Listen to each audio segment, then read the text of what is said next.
right, we're live. Matt's okay with my plan to kill everyone twice. Yeah. They just got me riled up before we started because I have some slight issues with Alien Covenant as a movie. But that's fine. It's okay. I'm happy. Everything's great. Welcome to Adventures Lollygagging. We're playing Alien. Yada yada. Okay. Um. Yeah. So we're on what? What are we on it? Like episode 18, but this is like chapter 2, and so we're almost done with chapter 2. I was saying beforehand, one way or the other, I feel like there's a decent chance this could be the end of our mission one way or the other, considering where we left things at the end of last session. But we'll, as always, see how things go as we play. But before we get into all that kind of stuff, let's let these wonderful people introduce who they are, plug whatever they got at the plug, and all that kind of stuff. So, Jeremy, who are you? Who are you playing? And what do you do on the internet? Well, I'm Jeremy. I'm a gaming pariah that hangs out with people much cooler than me playing games like this. I'll be playing Chet, who is just the most annoying yet useful robot boy. And sometimes Matt there tolerates me along with a friend Ken. We do a comic podcast called the Plewdcast, Plewd. All right, perfect. And yeah, I think Chet was having some strange things happening to him last session, right? Like a Yeah, that little got weird. got a little weird. Got a little weird. Yeah. It might get weirder. Especially now that Yay. I'm riled up. It's gonna get so weird now. I love it when you make it weird. Okay, let's move it. Let's gloss over. Adam, who are you? I'm Adam. All right, Melissa, who are you? No, who you played? What do you do on the internet? All that kind of stuff. I'm playing Austin Rook Winters, and he's the laissez-faire captain that decided he would care a little bit too late. Um, and I am the owner of Grim Umbrella Studios. And if you want to catch us around, you can go to all of the nice links that Nightbot put up there. But one thing I'd like to bring up in particular is we do have a Patreon, and normally, everything that's on there is behind a paywall, but we decided to let people know what you could get for $1 a month. So we have a preview of a build for Zweihander that Mike the Boss Bossler built. And if you want to know how to throw lethal flaming pigskins that can injure people and not set yourself on fire the whole time, download that build and see what it can do for you. Awesome. You dropped the link? Yeah. Perfect. I did. Okay. Melissa, who are you? Who are you playing? All that kind of stuff. Melissa with Adventures in Lollygagging. In this alien game, I play Jocelyn Jaws Hilliard. She is the pilot who is sick to death of everyone around her not wanting to do things. And she's, along the way, kind of developed a rivalry with Bones, who likes to take pictures, and Jaws likes to be in the action and do things. And people threaten to blow up her ship, and that makes her less than thrilled. How's that working with your kidney count now? Are you still feeling reckless and wanting to do things, or has the last couple of days of convalescing in the sick bay lessened some of Jaws's edginess? She still has edge, but now there's a kind of a self-preservation bent to that edge a bit. It doesn't get rid of the irritation from earlier, but a little bit of the new goal. Okay. In terms of Adventures in Lollygagging, you could find us Here on Mondays, basically. We're playing Alien or Things from the Flood, and Fridays and Saturdays playing Delta Green and Worlds Without Number. Yeah, we had a really good Delta Green session the other day. Everybody ended with getting in trouble with the cops, and it was like everyone was like split up, but everyone got in trouble with the cops, like completely independently of one another. It was really fun. Yeah. Okay, bottom row, Jen. Hey everybody, this is Jen. I do some streaming on my Twitch channel, Pixel Prowler, on Tuesdays and Thursdays at least. And yeah, you should come check out. And if you want, follow, so appreciate it. Yeah. And we've got Bones. So tell us about Bones. What does she do? Like, what is Bones is the only doctor in the crew, and she's a scientist, and yeah.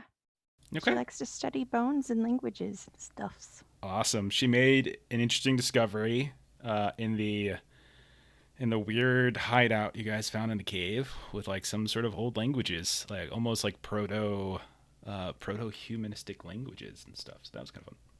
Shots fired. Yeah. Shots Oh, fired. There were a lot of He's those. gonna kill us now. Yeah. And then Matt, who are you? Hello, I'm Matt. You can find myself and Jeff tomorrow over on Garblight Games. We're doing Escape from Skullcano Island, a high-level 5e adventure, and 2 of the players demanded that they face a kaiju this week, so I'm going to kill them tomorrow. So tune in tomorrow for a TPK, where I'm going to kill the party, and we'll be moving on to Spectaculars the next week. There you go. And you can also find me over on the Free League Publishing channel every Sunday night, running the brand new Alien Colonial Marines Operations Manual adventure, The Frontier War, at 9 p.m. Central. But over here, I am playing a Colonial Marine. I'm playing a Sergeant Denny Hobart, and I am here to keep these sons of bitches safe, and it is not going in the direction I expected. And you're missing an arm. We should really make sure we. I am down and on, but I gladly sacrificed it for my good friend, Chet. That's good. That's very sweet. Never mind. I feel like it was Chet though, in his hesitation, that is the reason you lost the arm, right? Like I feel like had he not hesitated to throw that grenade, he'd probably still have an arm today. I do not fault the boy. Yeah. Okay. I do. That's fine. I do. It's okay. The robot is processing the equivalent of guilt. There you go. I like it. It's a special subroutine. And then finally, Chuck. What's up, man? That's me. I'm Chuck.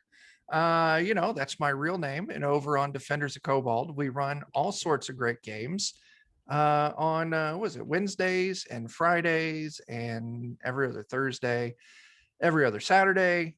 And then also you can find us on Goodman Games Official, running cool things.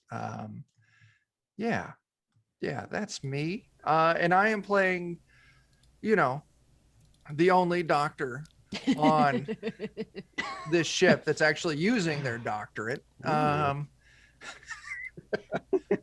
Dr. Buckland, the xenobiologist, and I'm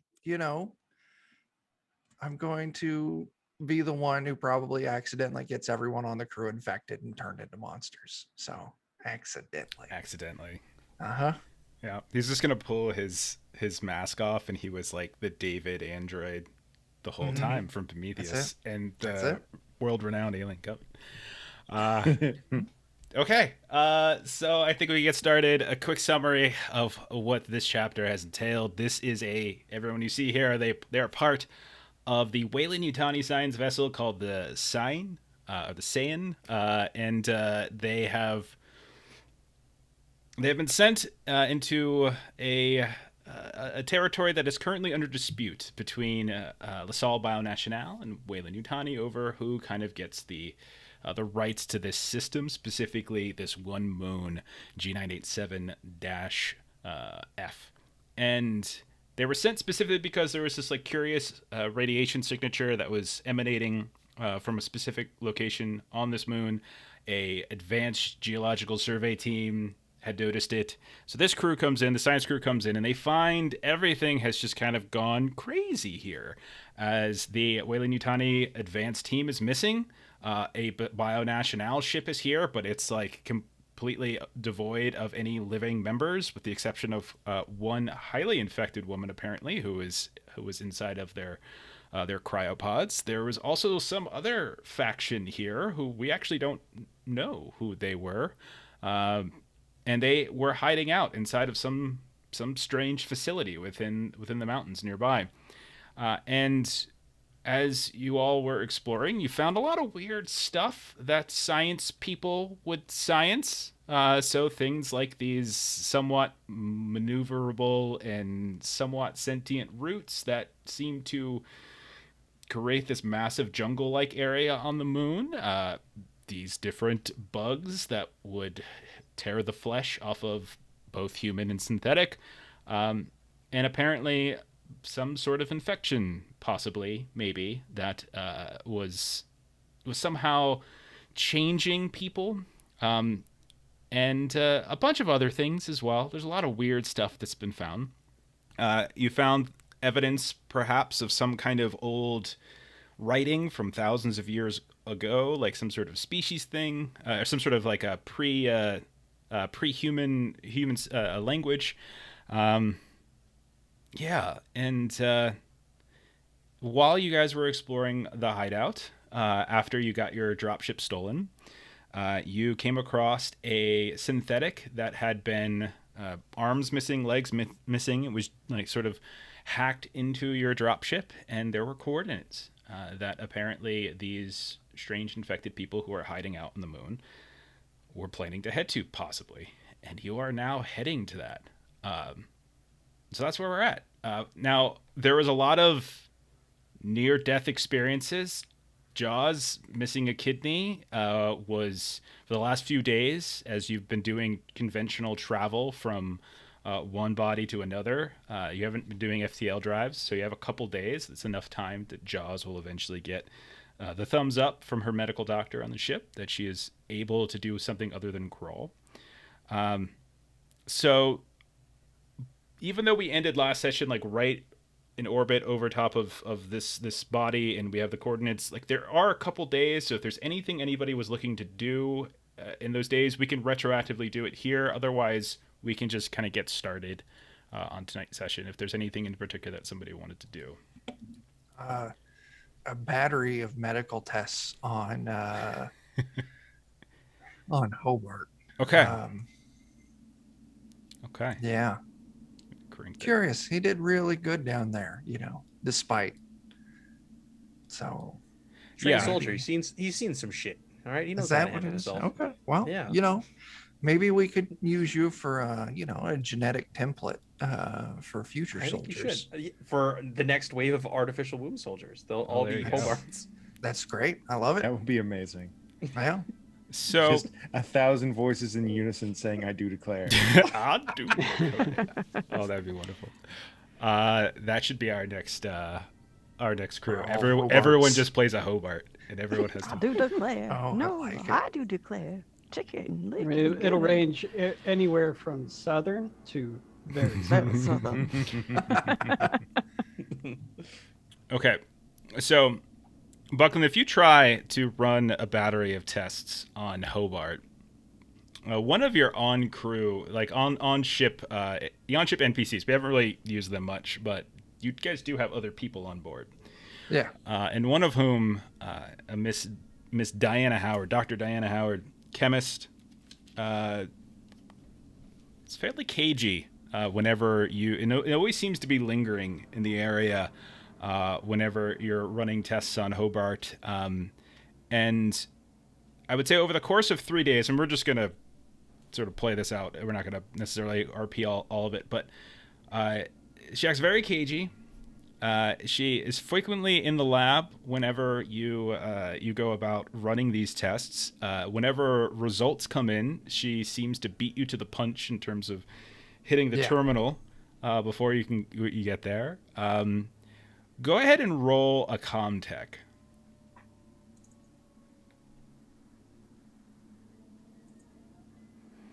Okay. A success. Yeah. That's enough. You get the sense that there are. You can tell just from looking at some of the logs accessing the various terminals. When you read over some of these basic tests, they don't look quite right. They look as though they've been edited, as if certain blood results, certain genetic testing results are being altered in some way.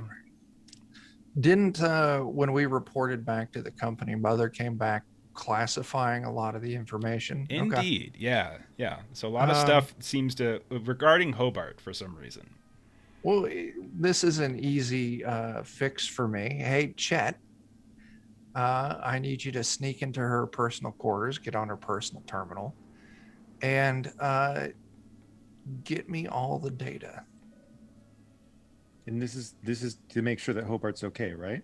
That is exactly that. The company is hiding something that's going on with Hobart, and to make sure we can keep Hobart safe and healthy, we need to know what's going on. I mean, it's for Hobart and it's for science. I'm in. Where's it being hidden?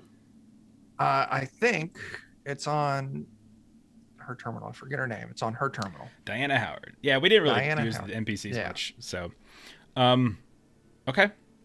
So Chet, just give me a general strategy for how you go about getting in there. Do you try to charm your way in? Do you try to sneak your way in? Is there a particular way that you want to get into her quarters, into Probably her lab? stealth. Like if we've had a couple days, I imagine it, like there's at least some amount of time that's just kind of like shadowing to kind of figure out a good routine of timing and then try to sneak in. I have a way I try to help with that. Sure. While he's doing that, I would like to go directly into Mother because I'm the captain of this vessel, and I try to see what I can find out just with my clearance. Okay. And so, that I don't know if that would alert anybody because it's like, oh, somebody's looking into this. Or Yeah. not, so. Okay. I don't think you have to roll necessarily, since it doesn't look like you're trying to. You're just using your normal clearance. There's no roll required Right. here. But you do notice that you also are being a little bit blocked. Not only that, you have access to even less than Buckland.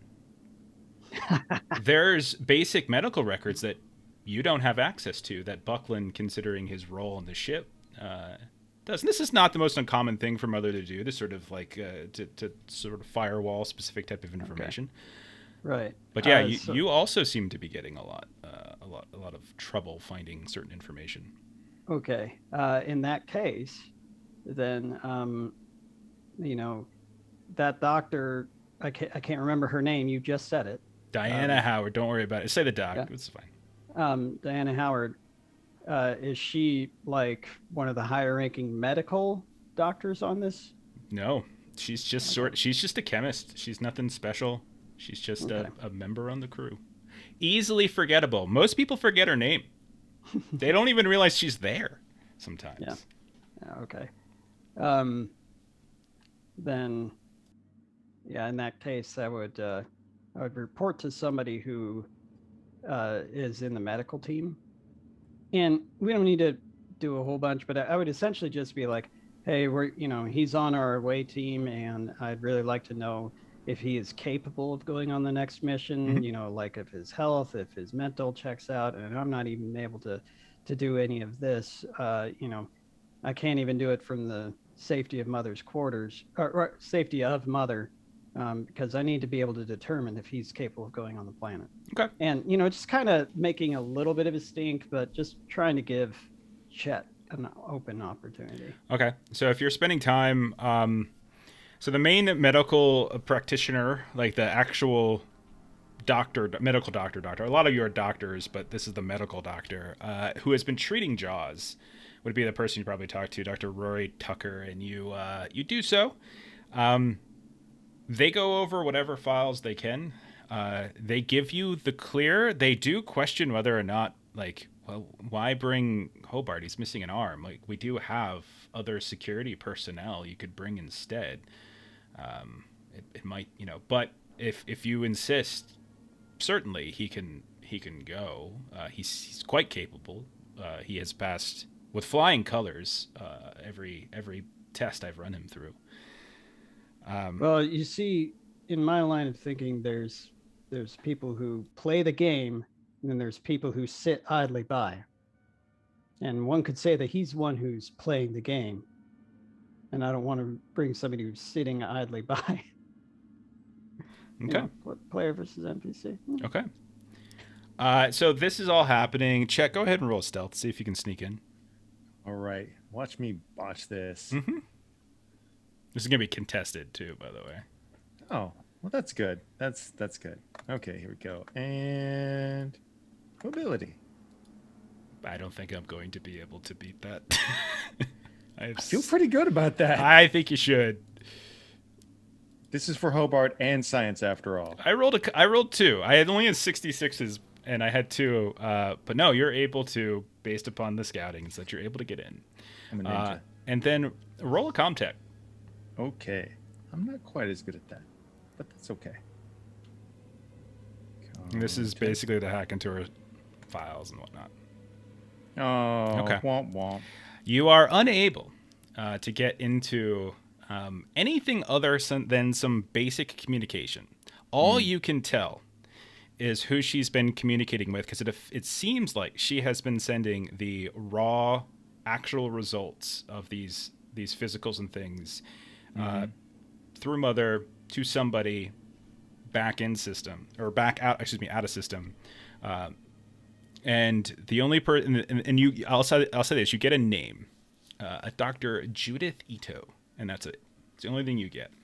And you could tell that the files were sent and then they were immediately burned away from the system, so they're they're no longer in the system. All right. Okay. We'll sneak away and go share that. All right. Okay. So unfortunately, you guys were never able to get the raw data from some of those tests, but you can confirm that there is something shady going on. Is there anything else that you guys wanted to do in the couple of days that you're traveling to these new coordinates? As soon as Jaws is feeling better, she wants to make sure that nobody's screwing up on the bridge. Okay. Flying, any of that kind of stuff. If memory serves, it was 3 days for you to recover. Okay. And that's literally the whole time it takes to get to the other place. So you'll be able to essentially do one final look over, and everything's been automated at this point. There's these giant ships. There's not a whole lot of maneuverability to them. A lot of it's just autopilot. It's usually only when you're going down into Atmo or coming up out of Atmo that you really need to pay too much attention, and you get most of your flying done with your drop ship. Can I do any kind of scanning then of where we're going when I get up there? I'll say this: roll Comtech, and you do have the coordinates, longitude and latitude for where this, because it wasn't just the planet; it was actual longitude and latitude on this other moon. Do you want to push? I would like to see where we're going. Yes. Okay. You have no idea. You crashed the entire ship into a moon. Thank you for joining us, everybody. We'll see you in a couple weeks as we start the Marine chapter. No, as far as you can tell, everything looks to be on the up and up. And where you're going looks to be a dead rock. No signs of anything. Okay. Anything else? Yeah. I just want to give everyone an opportunity before I kill your characters. So we didn't find anything out about. No, we didn't. Whoever this, doc is, this lab tech, they're censoring the results before I can get to them. Now, how did you determine that they were the ones that were censoring it? They have been ghosting my ass nonstop. Mm-hmm. I can't take a step without them being under heel. And then as soon as results come back in from the test I run, they're the first ones to the computer. And by the time I get a chance to look it over, it looks doctored. All right. Well, maybe we have Chet trank them, throw them in cryo, and then we run the results fresh. Maybe cut the lab off from the network, the wide network on the ship, and do a closed test. That way there can't be any outside interference. Either that or I can have a talk with them. So I'm curious with what Chet gave back. They're passing discrete messages through Mother, bypassing us. Makes me think they've got more access than us. Mm-hmm. These times are always paranoid, but I'm definitely thinking we have a rogue agent on board. I'll respect your wishes if you want to have a talk, but I think more direct, a little more hands-on might be necessary. Oh, no. I'm thinking bring them into the office. I have a talk with them. If they don't come clean, then there's not just me in the office. And we go with your plan. Sounds great. We'll get Hobart to help us out. Chet. I turned to Hobart, who was in the room. What do you think of this? To declare, something fishy is going on, and I Yeah. do believe we There's- better get to the bottom of it. Yeah, Yeah, there's something they- happening with you that they don't want us to know. Something big, I'm guessing. Is there anybody that wants to volunteer to not be a part of this? Is there a reason to volunteer to not be a part of it? No, that's why it's volunteer. Oh, I'll be there. Okay. So you call in Dr. Diana Howard into, you find a place to sit down and talk with her. I don't think there's like captain's quarters or anything like that, but we'll say you cordon off the mess. A few of you are in there. She comes in and she's, again, entirely forgettable face, entirely forgettable outfit. Like there's just like when she gets there, you're like, I'm sorry, who are you? And you're like, oh, you called for me. And she sits down and she's like, what's this about? Well, we've been trying to do some studies of our own. And every time we seem to do one of these studies, the result is not always exactly the same. And, we thought, oh, well, maybe there's something wrong with our instruments. So we thought we'd check the logs. And in these logs, it says that you're doctor in the reports of the good doctor. Excuse me. No, I'm sorry. There must be some mistake. The So- systems have been on the fritz a bit recently. I mean, you did plug some foreign synthetic into our systems, so more than likely something got loose. I'm sure everything's fine. So you're telling me that the synthetic is writing to the logs that you're doctor in the doctor's report, doctor. I don't know, Commander. And there's like a smirk when she says that. I don't know, Commander, what you think is happening here. But I can assure you, everything I've been doing for the duration of this operation has been well within the orders I've been given. And I think, and she looks around at whoever else is there and just sort of chuckles. It's just like, and I think this theater, it's very entertaining. Well, I think you're going to have to tell me what's going on if I'm going to be bringing him to the planet with me. And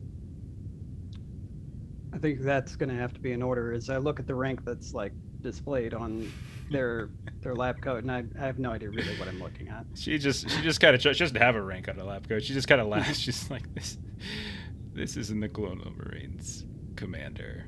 This is a science vessel. It's a company science vessel. The hierarchy of our corporation is different than that. You might have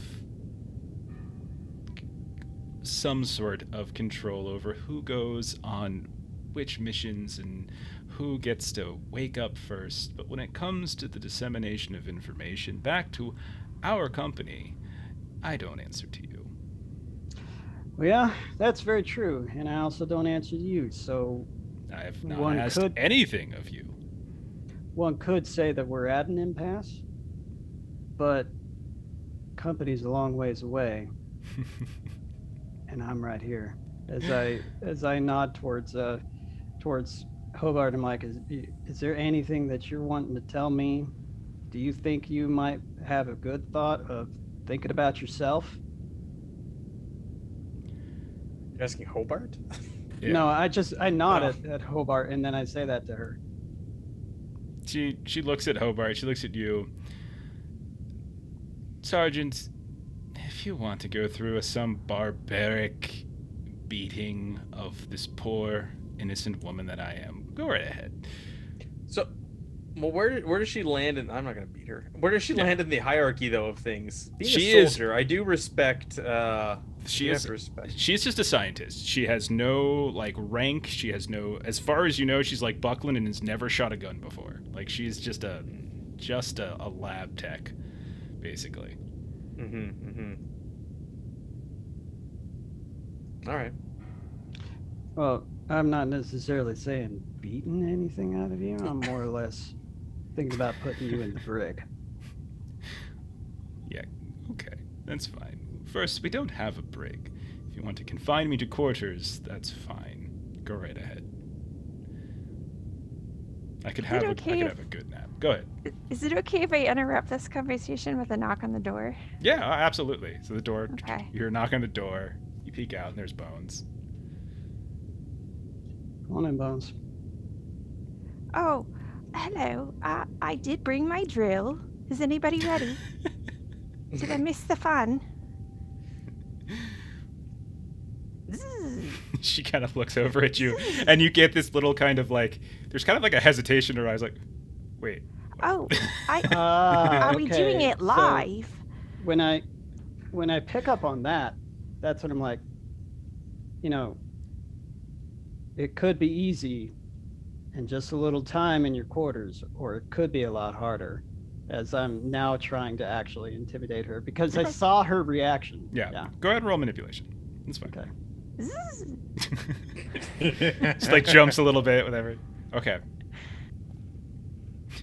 She just kind of, she's like, she's still doing that, like, that chuckling, but you can tell at this point that it's more for show than it was before. Like, she feels like this is almost a little bit fraudulent, but she's, really, there's no need for this. We all work for the same company. I've been asked to keep an eye on the sergeant. That's all. I've been asked to collect certain data and funnel it back. I can assure you, Commander. And then she looks over at Bones. Doctor. Sergeant is under no threat to himself or to anyone else on the ship. That's all I can tell you. I do feel great. I feel tremendous. You look good too, So- Sarge. Thanks, Chet. Why can't we need access to that information too? I'm sorry, I don't make the decisions. I don't make the decisions. I just follow through with them. Surely you understand if I tell you something, Right. you know who So- we work for.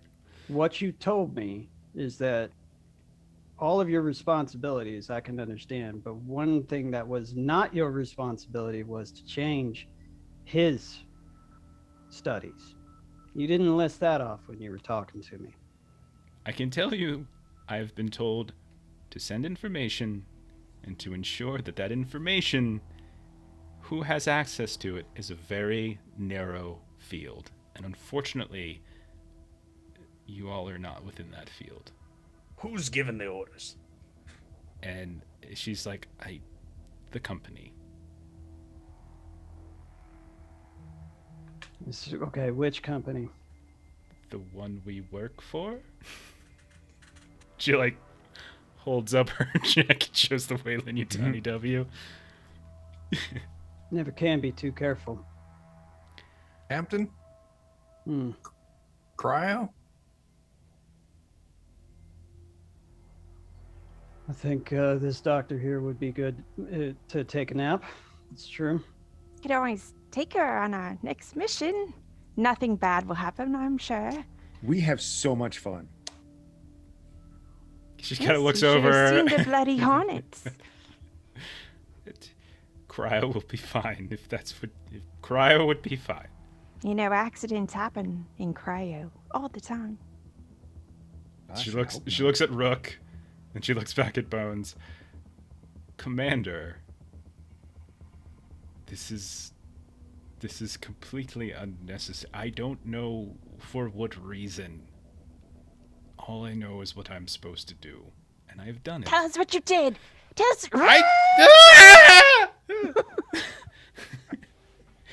All I did was make sure that any tests that were run on Hobart were collected and forwarded and altered to meet certain parameters.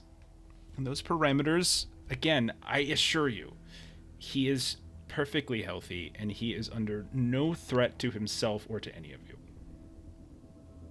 All right. Well, we'll determine that after we do our tests. You've definitely earned not going on the mission with us. So, cryo it is. I feel, Commander, that I have to insist. Don't continue to run tests on Hobart. It's for your own good. What about my own good? You are a specimen. She smiles. You are healthy as a three-legged ox. So you're telling me that if I were to continue this, that there would be no hope of return? There are going to be consequences if you go against the will and intentions of those who we serve. This is just a friendly warning. This is not a threat from me. I can't do anything to you. I have no drill. I'm just saying. There are stronger forces at work here, and you risk running afoul of them. There are stronger forces. You weren't on the planet with us. No, You you didn't part of see a what space we cult? saw. no, I'm not part of a space cult. Okay. Uh-oh. Uh-oh. Oh no. We lost Melissa. Hang on, let me switch this over to 5. Everyone's a little bit out of place until Melissa gets back, but everyone's somebody else. Except for Chuck. Chuck's himself. I'm still me. That's great. Matt and I are I married do now. declare. Ooh. Now Okay. that I'm Rook, I have to drink coffee. Yeah, so at this point, it's kind of up to you what you guys want to do, but I don't think you're going to get any more information out of her because you don't Yeah. necessarily know if she has any more information. Right. No, he like that much is pretty obvious. So it's just whether or not I'm trying to walk the line of what this character would actually do versus what I want to do. I'll give her a high five and say, "You played that pretty cool, Doc." She high-fives back and is very confused. I do not think we're gonna get anything from this lady. No, that's obvious. I agree. I do kind of want to look in your mouth real quick, see if there's anything, hidden treasure, so to speak. She looks In over at Hobart's Rook. mouth? Bones, She looks over at Rook. Bones, no. Well, That's- a good friend of mine recently told me that he's going to put platinum in his mouth. I just want to see if there's anything. I am playing for keeps. Bones, I think that's enough. All No. right. Am I free to Off to ret- cryo. Where accidents We're going to happen. go with the cryo thing still. I can't return to my duties, Commander. I'm no threat to you.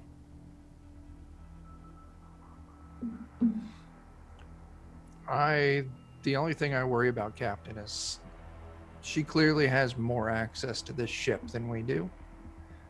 So if we were to consider researching Hobart further, I don't know if we could trust the computers with her still out and about. And then also, if there's threats against us, if we do continue to investigate Hobart, we don't need that information leaving the ship currently. And I don't trust her not to report back. All right, here's how I see it. I think that for our long-term benefits, as I look towards the doctor that has her forgetful face and name, for our long-term benefit, we're not going to pursue this any further. However, you do make a good point that, there's more access to this ship than we have, and that may get in the way of us surviving. So for our survival and for your survival, I am going to put you in cryo, but we should drop this. Oh. Rook, can I speak with you in the corner? Yeah. Hey, we should keep her. We should just watch her. She can be our mole. She's got all this access, right? I don't think we're going to change her mind. No, she doesn't have to change her mind. We just have to be with her, like watching her. I mean, if she's out of the equation, then we don't know who the new mole is. I think you're muted, Jeremy, if you were talking. No, I had something Oh, stupid in God. the back of my head. Okay. Moly, moly, mole. Okay. I think the best thing to do is to put her in cryo now so that she can't report anything about this conversation that we've had, because we can't be with her 24/7. We could It's lock just- her in a closet. Maybe she's claustrophobic. It could work too. She may have a PDAD on her. I don't know. Oh, So far, I haven't seen nothing, so I'd rather just put her directly in cryo now. And for everyone's benefit, for everyone's long-term safety, we not look into this. Jeff, would we have an idea if synthetic beings are sedated in cryo? That's an interesting question. Okay, so you would know that cryo machines, they give off various vitals, Yeah. and it's often very difficult for synthetics to pass that kind of inspection. Yeah. So more than likely you would probably be able to discern it unless somebody has Altered it ahead of time in anticipation. it. I'll pull the captain. I'll join Bones and Captain real quick. This whole time, I keep my eyes on her. Just- Yeah. I'll speak quietly. Captain Bones, what if, obviously, she's a higher kind of agent for the company, a babysitter, if you will. It's not unheard of for company plants like this to be synthetic.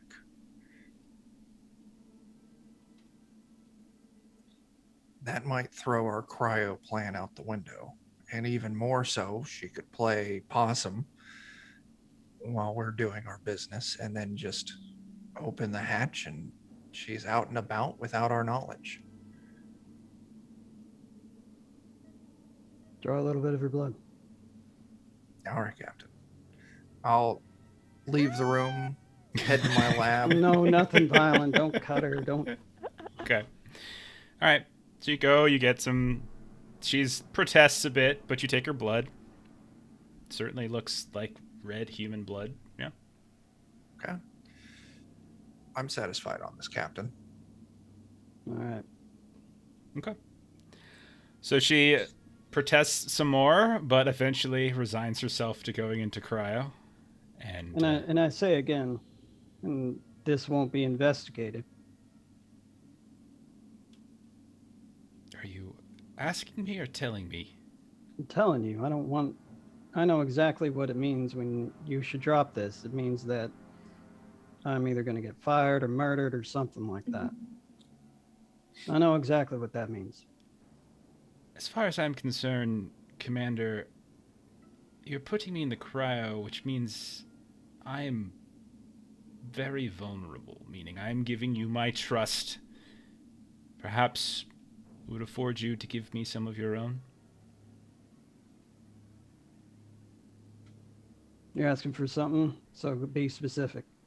I'm saying you can trust me not to say anything about this little incident, and I can trust you not to let your crazy woman with the drill put a hole in my head while I'm sleeping.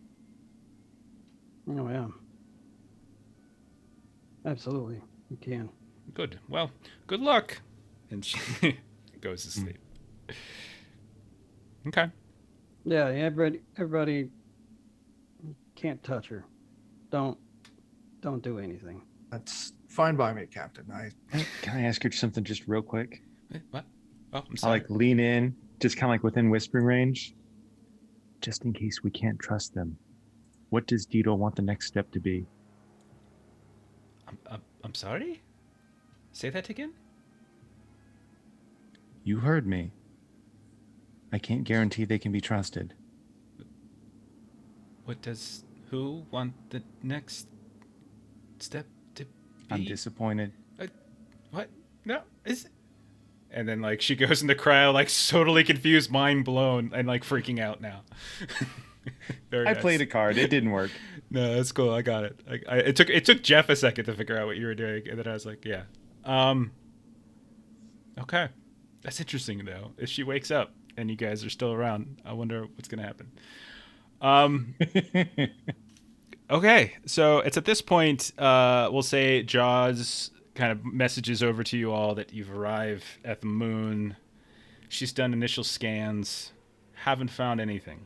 Like, it's a dead rock. Very thin atmosphere, possibly toxic. No signs of anything down there. No vegetation, no signs of bodies of water. The coordinates that you've looked, same thing. Just a dead zone. All right. So, everybody, do what you need to do before we get down there. Now, again, I must say that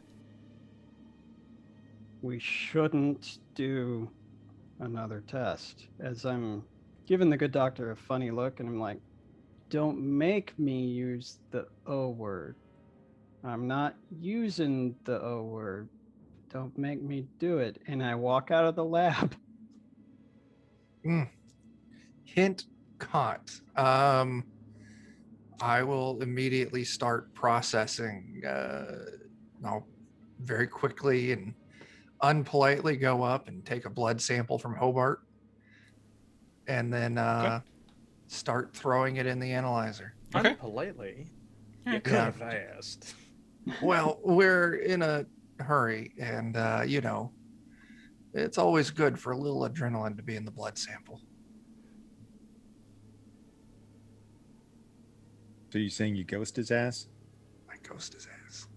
No, it's take it, stick it in the synthesizer, processor, whatever the fuck it is. Okay. I mean, like, it's gonna take time to run some of the tests that you guys ran. So it would be like, we're talking like a shift or two to get like the full battery. So it's a question of whether you want to raid around for them or whether you want to go do other things and come back and have them potentially be here for you. Sarge, is there any, like, do you want me to get any armaments laid out for us? Like, I'm glad to go, like, get inventory put together. Prepare, son. This is. I have a feeling this will be our final adventure together. What? That's not funny. I'm gonna pack you some extra grenades. You can't talk bullshit like that. I do appreciate that. Thank you, Chet. I'm cool going down and checking the results out when we get back. Okay. You know, I'll get all my scientific gear and my new best friend, my AK 4047 pulse rifle. Okay. All right. So, figure you get in the dropship and go down. That's the standard operating procedure at this point. Jaws, you want to roll that piloting test? Unless Jaws wants to take the whole ship down. Is there atmosphere? Yes, but not breathable. Okay. It seems thin, toxic would be a good thing to. Okay. Take the dropship down. Everything's fine. You can definitely tell that the console has been ripped up a bit where those people hack the synth into it, but things seem to have been, some people were on it trying to repair it, but it's not perfect. You can still see some of the marks and such. You land within a click or so of the coordinates that you have, the latitude and longitude. I'm assuming all of you are in suits. I'm not going to nickel and dime you for that or anything. Yeah. And you head over. The entire place is, as you're coming down, you can tell it is a dead rock is a fairly fair statement. Everything is just sort of this this desaturated brown gray. There's fairly violent and stark geological formations, mountain ranges, canyons, crevices here and there, occasional flat land, but that's rarer than some of these other more violent places. But coming down, you see no sign of essentially anything. So you bring the ship down, you get out, and you start heading over towards the actual coordinates themselves, the specific longitude and latitude. Everyone, go ahead. Well, not everyone. Let's have whoever would have the highest observation. So who's got the highest observation for the group? Who's the Chet. Is it Chet? I've got 8. Maybe. My observation roll would be 8 dice total. Okay. Yeah, that's pretty good. All right.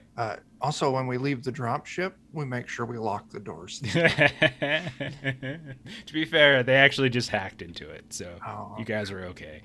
Jaws is offended that you think she just left the vehicle unlocked. Free Bones. success. Bones, why don't you go ahead and roll it? Oh, okay. Oh no, you got it too. I'm sorry, I didn't even notice you rolled it, Chuck. My bad. Oh, sorry. 3's good. No, 3's fine. Okay. You guys are you spread out for a bit. It takes an hour or two of looking around the area. Some of it's climbing. Some of it's a little bit intense. It's kind of got some sort of intense physical activity.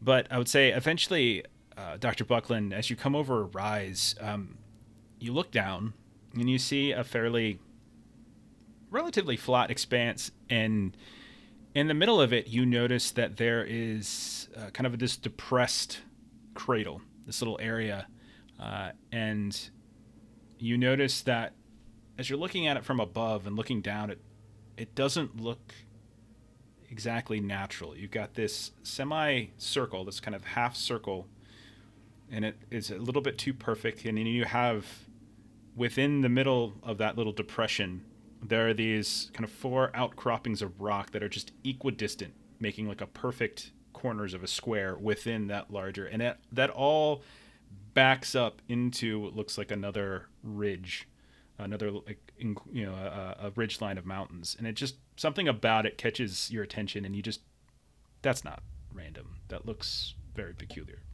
I'll definitely point that out to the crew. Like doesn't look natural. Worth investigating. Okay. So it takes a little time to get down there, but eventually you do. As you're looking downwards into this expanse, you realize that there's maybe about a 10-meter depression, and you're like up on the kind of the ridge looking down on it. And Bones, you notice that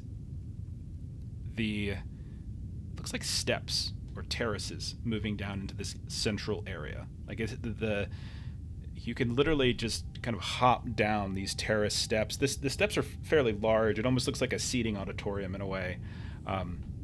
But even though there's some wear and tear, you can tell what looks like masonry. It actually looks like there's been clear cut stone, and it's ruined and worn, as if erosion has certainly played a part, but you notice these little spots here and there to suggest there's something here. This is quite peculiar. These aren't natural formations. Well, Yeah. Good doctor, do you notice this as well? yeah, that's the same thing with that crater in the 4 stones. Something created this. Should we follow those terrace steps up and see what we find? Yeah, what's the worst that could happen? Space call? Yeah. So is there Space cult. Get behind me. I'm going to take the lead. Okay. Is there any idea that you can tell at all as to how old this is or how long it's been sitting there? Can I analyze some of the soil and possibly tap off a chunk of the rock or tell by the coloration of the rock? I would say without having a full understanding of like the actual atmosphere of the moon itself would be hard to put any sort of real accuracy to it. But this doesn't look like something that is recent. This looks ancient. This looks like if you were to go into like some sort of ancient archaeological find in Egypt somewhere. This has that kind of quality to it. But specific years you probably wouldn't be able to do. All I know is it's quite old. think pyramids old. Thank you Wow. for the analysis. Let's move on. So Hobart, so the steps go down into this big depression. So Hobart starts hopping down, and as you're wandering through, it's got about 100-meter diameter, maybe. You notice that on the far northern wall, there's where like a ridge of mountains suddenly are jagged and tall. From a distance, you had 3 successes on observation before, so I'll just carry that over. You can see what almost looks like a contour of some kind of carving in the rock wall. And you also notice that these various outcroppings, there's these 4 outcroppings in the middle of this depression that you guys have now hopped down into that are, as you start to pass by them, you notice that they are very rigid. They actually have like fairly hard angles to them. It doesn't look like just natural rock. Thank you for that, Ray Diesel shot. Hey, thanks. We're playing some Alien. I'm about to kill them all with science and stuff. Mhm. So those are the things that catch your eye. These 4 outcroppings and that engraving on the far mountain wall.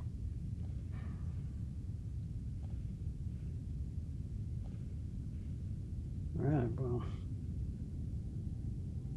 Where should we start? I was kind of hoping you'd be able to tell us that. With your Yeah. idea. Do you want me to just like push ahead and just scout around a little bit, or I'm good with that. Let's go look around, Chet. Can Yeah. I analyze some of the outcroppings and see if there's possibly any carvings or anything of note? Okay. Sure. Roll an observation. Hobart, Chet, one of you can, the 2 of you are scouting about, one of you can roll observation. okay? Go for it, boy. All right. Just make sure you Oh, stay wow. within Yes, I eyesight. will. Just tell me where to shoot. Okay. So we'll start with Bones. Bones, you notice that as you start sort of dusting away, using some tools to sort of examine the outer, it's almost like a crust of dirt, and as you start to peel it away and kind of hack it away, you realize that underneath it there's almost like a dark purplish quartz-like material. And as you continue to clear away bits and pieces of dirt and rock that's encased this object, you realize this is some kind of obelisk. It's some sort of rigid rectangular obelisk with some kind of pointed top to it. Then Chet and Hobart, as you expand around, you kind of do a nice perimeter around the depressed area. You wander over towards that engraving in the wall. It's about 10 meters tall, about 5 meters wide. It almost looks like a door frame in a way. And as you get even closer, Chet, with your ridiculous roll for observation, you see that there is this small seam right down the middle. And damn it if that just doesn't look like, they don't look like doors. And then as you're pondering that for a moment, you take a step closer, you realize you just sort of kick something. You look down, and there's 2 bodies on the ground that are kind of half buried in dirt. Sarge, bodies. Are they human? No, they're buried. For observations, yeah, they're human. They definitely come, but they're heavily decayed. I'm just kidding. I know what a buried human body looks like. These are totally human. What? And are they in suits? It does look like they have enviro suits on. They do, however, appear to have degraded pretty considerably. The helmets are cracked, but you can see the frames are still intact, and there's a lot of the interior of the helmets are kind of breaking and falling apart into pieces.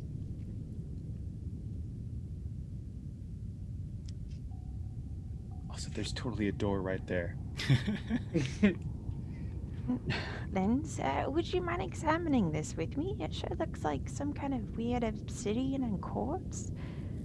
And can I put my hand against it and see if I feel anything? As you reach out to touch it, you feel that what initially you presumed was like a hardened quartz-like material suddenly almost liquefies a bit, and you see this tiny bit of kind of pinkish purplish hue just radiate off from your fingertips through it where you touched it, and you notice within a few feet from you suddenly there's a materialization of some kind of holographic figure, this heavily diffuse particled 9-foot tall bluish green that is just moving about across the depression. I need you and whoever's near you to go ahead and take a stress.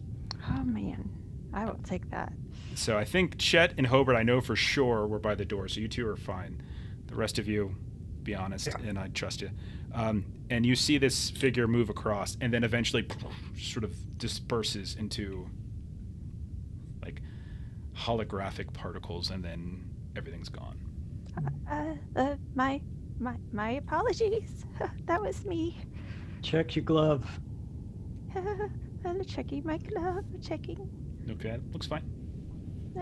No Where damage. did the hologram disperse at? So you saw it like emerge probably about 2 or 3 meters to the right, we'll say, of the of this obelisk, walks across it, and disperses about 2 or 3 meters to the left of it. Just an open space, not against a surface. It was like it was walking across the ground. Okay. Well, let me just try something real quick, and I'm gonna go ahead and put my hand on it again and see if it continues with the same played section or if it does something different. You do see that as you put your hand back down, it doesn't seem to restart, but you do again see like one holographic image emerge and then walk the opposite direction. You see another one emerge immediately next to you. It almost gives you a heart attack, as if it's looking at this obelisk, doing something, steps around it, and moves off to the north in the direction of where Chet and Hobart are. But the minute it gets just a couple meters outside of the radius of this obelisk, it disperses again. So I gain a stress. Because I'm not going to give you another stress for that. No. One was good enough. One's good. Are these obelisks? Is it the 4? It was those points 4 or- outcroppings. You've only cleared away one and messed around with them, but you're noticing that like whenever she makes contact with it, Yeah. I mean, you guys are smart, you're scientists, you would notice whenever she makes physical contact with it, something emerges and moves around it. When she releases it, it sort of shuts down, or if it seems to go outside of a particular radius, like it just disperses. Let's do the safe thing here, and let's try to activate all 4 at once. Totally. So you want me to touch one then? You, Jaws, Bones, and I. The We're all bulge. gonna Touch the touch one. bulge. Okay. Yeah. All right. So we'll say over the course of like this will probably take about half an hour or so to kind of clear away each one of those. No problem if everyone's working together. Yeah. And you split up and everyone's touching one of these obelisks. You start to see that like the entire this entire depression area just lights up with dozens and dozens and dozens of individuals that just seem to be moving about. Some sit down like on the edge of terraces, like the terraces that you climb down. You see others seem to stop and communicate with one another. Some of them you can tell are like, even though it's like heavily pixelated and diffused, like they're wearing hoods of some kind. You can't make out faces. They're humanoid, but they're much taller than you would imagine. All of you have to crane your necks up to see them. A few of them sit down on the ground. Some of them you can see Chet and Hobart head north into the direction of where that door is. They get within a couple meters of it, and then it's kind of outside of the range. But as you guys are doing this, it's just like this huge holographic play of life in this area. It's fascinating. Well, let's look at that door. Also, the 2 bodies, Chet and Hobart, have you investigated for cause of death? You read my mind. I just didn't want to cut into it too early. Okay. You rolled like 4 on your observation, so I'll give you one more thing for that initial observation.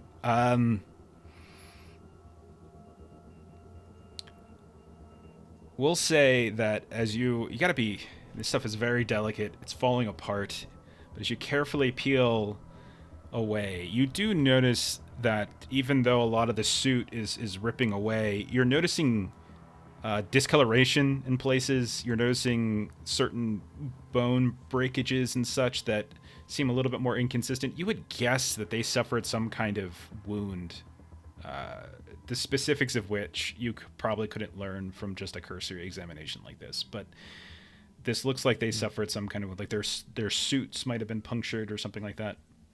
Yeah, they've got some sort of wounds on them, Doc. I mean, I'm not a doctor, but Well, that's, answers my preliminary. Was it some kind of environmental toxin? Did they get stranded here? Wounds, something killed them, right? Something Okay. killed them a long time ago if they're buried in the dirt and the plastics in their helmets are decomposing. But let's get this door open. I mean, yeah. Of the people that are moving around, are they like, is there anything discernible about them? Like, are their heads normal sized? Are there activities that we can see them doing? Are there like different sized? Yeah, people? there's nothing about them that necessarily suggests anything other than just humanoid, like 2 arms, 2 legs, all that kind of stuff. They're just bigger, and everything's kind of this this bluish greenish color to it, and it's heavily pixelated and diffused, so it's hard to really make out specific details. Are they like adults and kids size, or is it all like adult size? You do. Everyone's not the exact same height, so there's a little bit of difference. And I would say, yeah, you see, you probably don't see anything that would suggest like 3 or 4 feet tall, but you do see some that are like 9, some that are maybe like 7, stuff like that. Yeah, I said that's probably all you would get. And did anything different happen when we each touched our obelisk separately from the group? It just Like, seems did to we see only anything different? illuminate like a small area. When you all did it at the same time, it just sort of was Illuminate giving more. like a larger swath of it.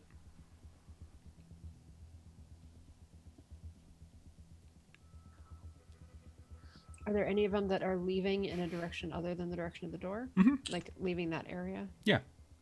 Looks like some are moving in the direction of the sides of the depression. Some are climbing up onto the terrace. Others seem to be moving in what looks like a crumbled section on the southern side of this depression, which maybe you think there might have been like a staircase or something back there, but it's not there anymore.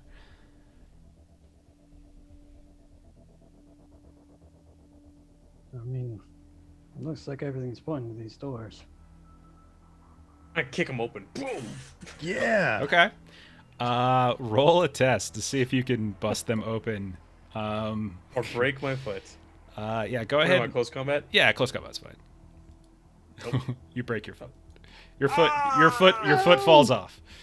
Got 2 limbs off Hobart now. Not again. No. Yeah, you go up and you just try to like brute force it open. It doesn't seem to work. Chet, give me a hand here. Okay. What do you want me to do?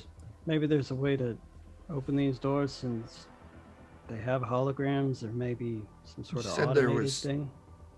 Inscriptions around it. It's almost like a frame. It's almost like a big door frame. But yeah, you notice these, and I would say, Buckland, you would notice it in Bones, because the 2 of you are the ones who actually paid attention to this. The symbols that you saw written in blood and in the shavings, those charcoal shavings back in the hideout on the other moon, you see some of that along the outer rim of this frame. Like, I have a bad feeling about this. I've seen a door like this that was a trick to open it with the big arch and the inscriptions. Milan. Does it do anything?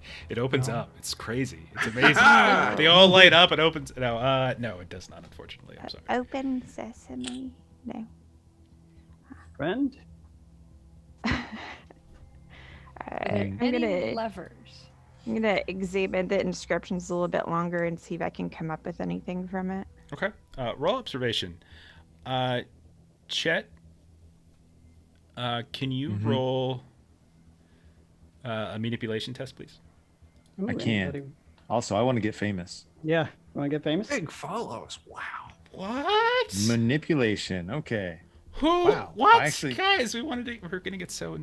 It's amazing. I actually made a manipulation check. I can't believe it. It's contested. Sorry. Sorry. Oh, that's okay. I'll take what I can get.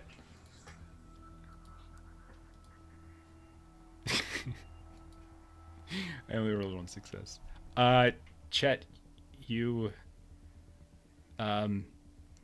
your optical centers, kind of start to glitch out a bit. Your auditory centers start to glitch out, and you realize for a good 30 seconds, you don't hear anything coming through comms. And you think it's your comms, but you start kind of fidgeting and checking with the comms seem fine. It's like Chet, you just went deaf.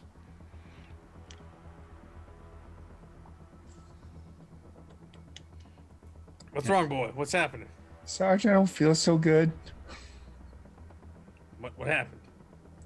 My eyes are being funny and my ears are being funny. I think there's some sort of EMP. Maybe.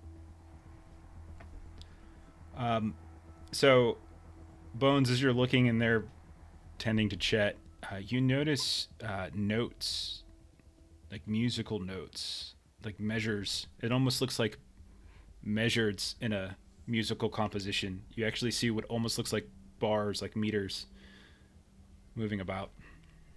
Ooh, oh, yes. I think I've made sense of this. Can I go ahead and do the tune that we heard from the one person who had it stuck in their head? Okay. I can Jaws. sing it if I need to. Okay. Oh, I forgot. Sorry. That was so 2 weeks ago, but All right. 3 days ago. Who's doing it now? Yeah, Jaws. Do Yeah, you Jaws had remember it that? stuck in her head. Okay. Do, right? Okay. Exactly. And All right. I hum what it was. Okay. You watch as very Lord of the Rings like the entire frame of this arc actually does begin to sort of chart through with this tiny little bit of like purplish pinkish like electrical light, and you notice that there's like a but it doesn't, like, the doors seem old and sort of jammed and like they're encrusted. There's a bunch of like rock that's caked over them, just like the obelisk, as if erosion has been caking something on top of whatever the real substance is. But you do see them begin to move to the point where Chet and Hobart, you can reach in and just like you're pulling open an elevator door, and yeah, you get this kind of rush of air kicking up into your faces briefly. All of you have suits on. Even Chet, I assume you have your suit on. That's sort of standard ops, right? Mhm. So none of you kind of get like smells or anything, but you do see like right at the base of where the door opens, there's some sort of displacement of the dirt, as if like a rush of has come out. Jaws wants to run back really quick to one of the four like pillars Mhm. and do the same thing of like hold her hand on it and do the song at the same time. Okay. So you do that, Ooh. and as you do, you get kind of a clearer view of some people moving about, and as your hand drifts away, you notice that it just sort of continues to play as you're like whistling or humming the tune, and without having to make forcible contact. Those of you that are over by the door, you see what looks like a ramp descending downward into darkness. You all kind of get the feeling of like kind of almost like hermetically sealed bones. This feels like opening a tomb. As the anthropologist, archaeologist type, you would get this feels like that kind of moment. And right inside the door, not a meter away from it, slouched down, you see a body in far better condition than the two that you just inspected out here. You can tell that this one is preserved, definitely dead. And you notice that their helmet is off and on the ground to the side, And it's very easy to notice that they died from a single bullet wound to their head. Guns lying around? Yeah. There's a Self-inflicted. it definitely looks self-inflicted. You would be able to also tell that the skin seems very discolored. You're not sure if that's from just from time. You would need to get it back to your lab to test, but like I would say, considering the events of the past couple of days, you can't help but have that woman that you saw in the pod in your mind when you see this. I'll take some samples, Mhm. and also kind of look over the body real quick, see if there's identification, any kind of Yeah. usable information. There is a very big Wayland Yutani logo on the exterior suit right above the heart. It's an older model, Okay. but it's Huh. definitely Wayland Yutani. Well, Captain, the plot fucking thickens. Yeah. What you got? It's Wayland Yutani. I look down at the suit. Yeah, it's an older one, but it checks out. Yeah. Do they have any gear on them besides the gun and helmet lying next to them? Yeah, you notice things like flashlights and stuff. It looks like an Okay. old model motion sensor that, like, it looks like the batteries that were in both of these things have long since decayed. This has been here some time. The gun with some cleaning might be functional. When you Can when I you- call dibs on that? It's all yours, Bones. I'll pick it up and hand it to you. Okay. Fantastic. Cleaning. when you Wearing say a helmet. older, is it older like Decades. oldness of the computer equipment that we saw in the cave? Oh, that's Yeah. a good question. Hmm. I do want to clarify a little bit about the way I was describing it because I don't want to imply something else. It is very common for non-major corporations to use old model tech and old model gear. So I wasn't trying to imply anything beyond just like Right. this didn't seem like this was a well-funded gig. Is sort of Makes like interest. secondhand stuff. Yeah. But yeah, that's fair. You would say decades old.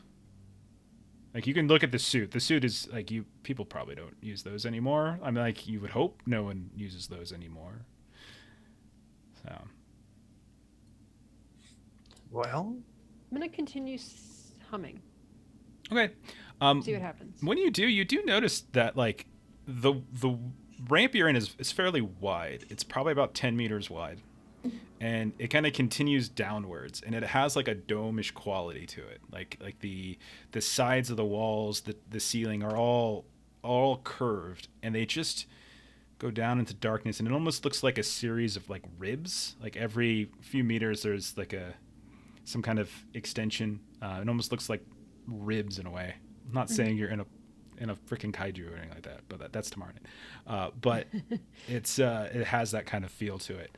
And as you do, you definitely see like occasional flickerings in the walls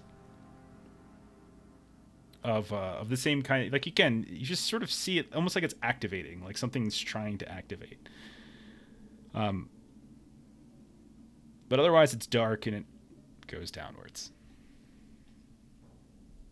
All right, well, everyone You stick on? together. Let's continue on. Mhm. Okay. All right. I presume Hobart's in front unless Yep. someone says otherwise. Hobart, the descent is gradual, and more than once as you guys are going down, and if Joss is continuing to hum, you see like a little flicker of like some kind of holographic light come on, and you see like a figure like walk towards you and then just disperse, almost as if they're about to go through you. But eventually you make it to what looks like a four-way intersection, including the path you just came. Two off to the right and the left, and one path going forward. All of them sort of look identical in terms of the hallway size and shape. When you look up on the intersection, it's fairly high up, and you're starting to wonder exactly how deep you might have gone. But there is almost like a nautilus type pattern in the ceiling above you as you shine the lights up there, and you see this spirally image up above. I just look to the scientists and what do you make of this? Well, I mean, the spiral matches what we were seeing before, but as far as which direction to go, in, super doctor medical school that they taught us in a situation like this, the answer is always left. Yeah, All right. I agree. It's always law of lefts, don't Classic. you know? Is there anything else for us to do in this room? It's just an intersection. Doesn't look like Yeah. there's Oh, much okay. here.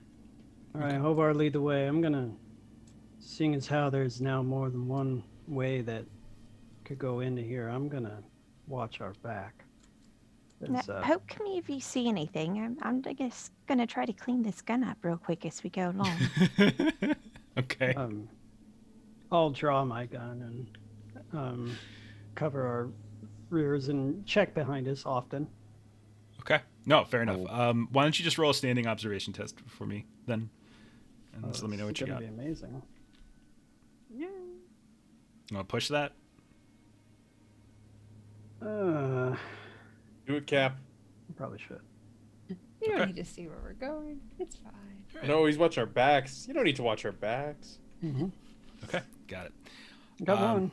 All right, Hobart, you lead them down the left path, and eventually, you notice that sort of ridge-like quality of the hallway stops, and you see what looks like an end of the hallway with a door in the center, similar in shape, kind of that domed quality as outside, except you can see it's not caked with that rocky sediment that had overcased so much of everything outside. You can see that it's some kind of, it's a sort of like a almost like a liquidy quartz like feeling to it, like somewhat translucent but hardened when not directly contacted. And you also notice flanking either sides of it are these large sort of sculptures. It's hard to really tell. They have like these faceless, or not faces, excuse me, they have like these expressionless faces kind of staring out. You notice too that the door is open. All right. How open is it? Wide open? Cracked open? It looks like Ajar? I would say, why don't you roll an observation test since you're out front? Okay. Okay, you want to push? All right. No, I made the captain push. I'll push. Okay. All right. One Nice. success. You would be able to tell that they look damaged. They're open a bit, but they looks like they suffered some kind of explosive damage. Like you can see the residue of some kind of device went off here. From inside or outside? Looks like from where you're standing going in. Okay. All right. And I'll say with one, you can peer inside, and it's very dark inside. You don't see any light coming in at How all. big is the room when I peer inside? If you start flashing the flashlight around a bit, it's fairly enormous. You see like there's like kind of a raised platform as you start to track the flashlight a bit. And then as you just look to see how far the light goes, it just sort of fades a bit, and you don't really see the other side of where the light, it doesn't really come to a settled stop. It seems to diffuse too quickly before it does so. I will enter. Okay. So All right. there are steps that seem to be leading up to that raised platform, but then you also notice as you get a little closer that there are level pathways off to the right and left as well. I will go up the platform. Okay. Dead ahead. As you do, with each step you take, a little bit of light begins to diffuse from where he sets his feet. All of you notice this, Hobart. You would probably even notice it at a certain point. There's that same kind of light just diffuse ever so slightly, and then you get all the way up to the top, and you can feel that the ground has changed. It almost feels like you're stepping on almost like glass. like you can feel when your foot places it, it just sort of has a different quality to it when you place. Is everyone following him? Also Yeah. go next. Very with close. humming. Okay, so you're humming along the way, and as you do, if you're still kind of doing your little humming thing every so often, you get up to the platform top, and you notice that the area around where you and Hobart are standing, and then Chet, suddenly lights up this bright white, and it just radiates out for about 30 meters away from you, and you realize that there's kind of this circular, semi-octagonal, like stage, is for a lack of a better term. You start, and it lights up the whole room, the whole giant auditorium. It seems like you see rows of seating benches and things that tear outward from the stage. It looks like that's where those small paths went off to the right and to the left. You also notice that on like 4 corners of the room, including like flanking the entrance, looking inward, and then 2 more on the opposite side looking inward, there are 4 massive faces, dark, empty sockets where the eyes are, no features, no signs of wrinkles or crevices, just this very sort of vague and plain, almost like a working Joe android. And they're all staring at you. All 4 of them are just staring down directly at this stage you're on. Everyone go ahead and take a point of stress. They're not moving or anything, are they? They're not moving. Okay. Either little like move to the right, move to the left, see if they Yeah. follow. Well, that's interesting that you say that, Jaws. As you start moving around a bit, you lift your foot up, put your foot down, still humming that song. You notice when you look down that there's they're like tiles below you. So think of it, they're not like these perfectly rectangular ones. They're all sorts of scattered different images, like shards of glass that have been repieced together. And you notice that there's something underneath them, that they're little pockets. And you can see that there's these dark little dead spots underneath these alighted floor tiles that you're standing upon. And there's stuff underneath them. I'll wave everybody over to look beneath. Well, it's loose glass. Shall we dig? I can give you like a shovel I've got from my toolkit, and I'm just going to continue working on Okay. cleaning this gun. Buckland, you take the spade head and you just try to find this seam between where one tile ends and like the next one begins, like a grout line, and you just pop it up. And it's kind of an awkward movement, and it's much heavier and thicker than you thought. It's almost like a good 4 or 5 inches thick. Oh, wow. Okay. And so everyone comes over and helps, and you push it off, and it slams, and you guys look down, and there's a body inside. Oh, that's not good. Does the body have any resemblance to the holograms we saw outside? You notice that it's just this big blackened mass.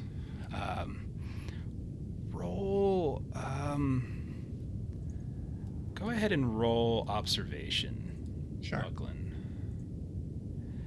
4 success. They look like they've been burnt to a crisp. Like everything's blackened. I will say that with 4 successes, the size of these bodies is much larger than a human. But you can tell there's some sort of cloth that they're in. But you do notice that they're like blackened completely. Well, looks like we found some kind of burial chamber.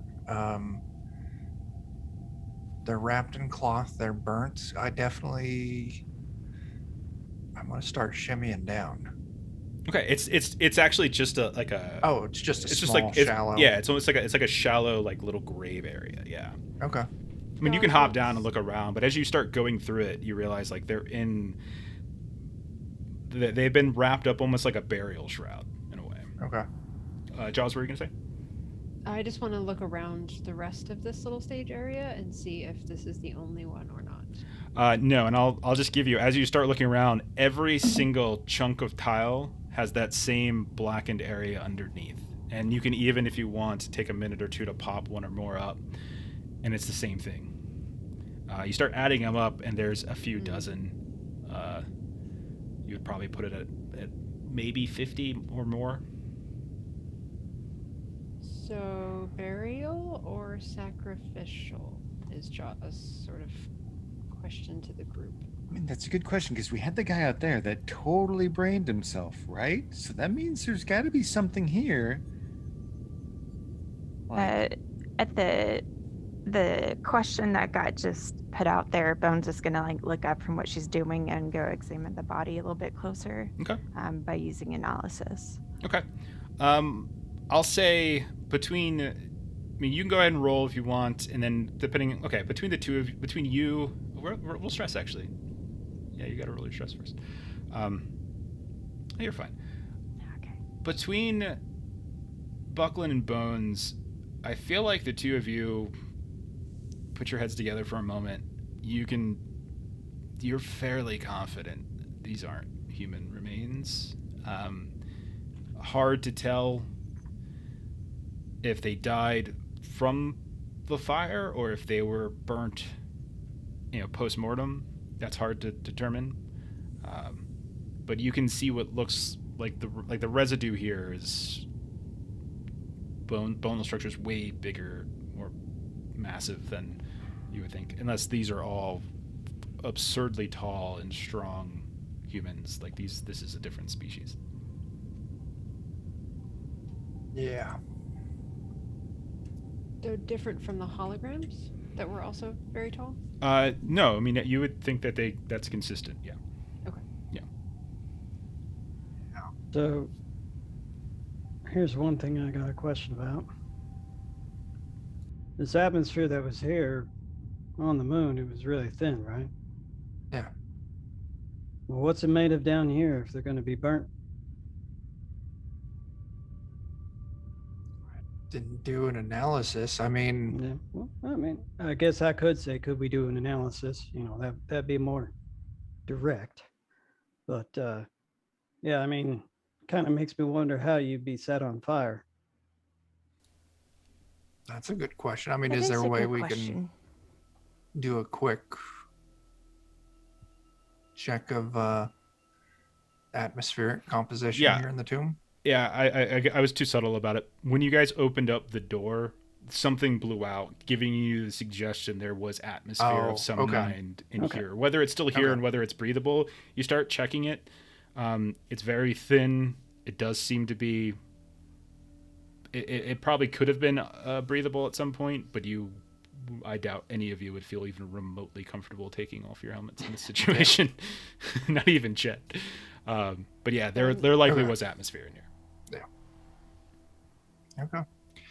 Besides this stage with all these burial holes, is there anything else in this chamber? Not that you can tell. Like it's a big auditorium. You don't see any other exits other than the one you came in, and the four faces. Like everything you've kind of seen everything unless you were to go through every single body for some reason. Yeah. But there doesn't seem to be anything else that catches your attention besides that for a cursory look. The scientist in you obviously would like, we need to get a full team down here. We need to Right. but that's not what you all are doing. Like, you guys are advanced team figuring out what needs further study for later. Are there any markings around the faces? The big stone things? Yeah. No, it's like they are so flat as to be kind of unsettling in a way. There's just no expression whatsoever. So is there anything in these little tomb chambers with them that would strike No. interest? Okay. No, it doesn't look like it had anything with them. They were wrapped in some kind of clothing or shroud. That got burnt away. Their bodies got burnt away, but you don't see signs of anything else in here. Well, for now, I'd be willing to suggest we check out one of the other paths. Great. Yeah. Okay.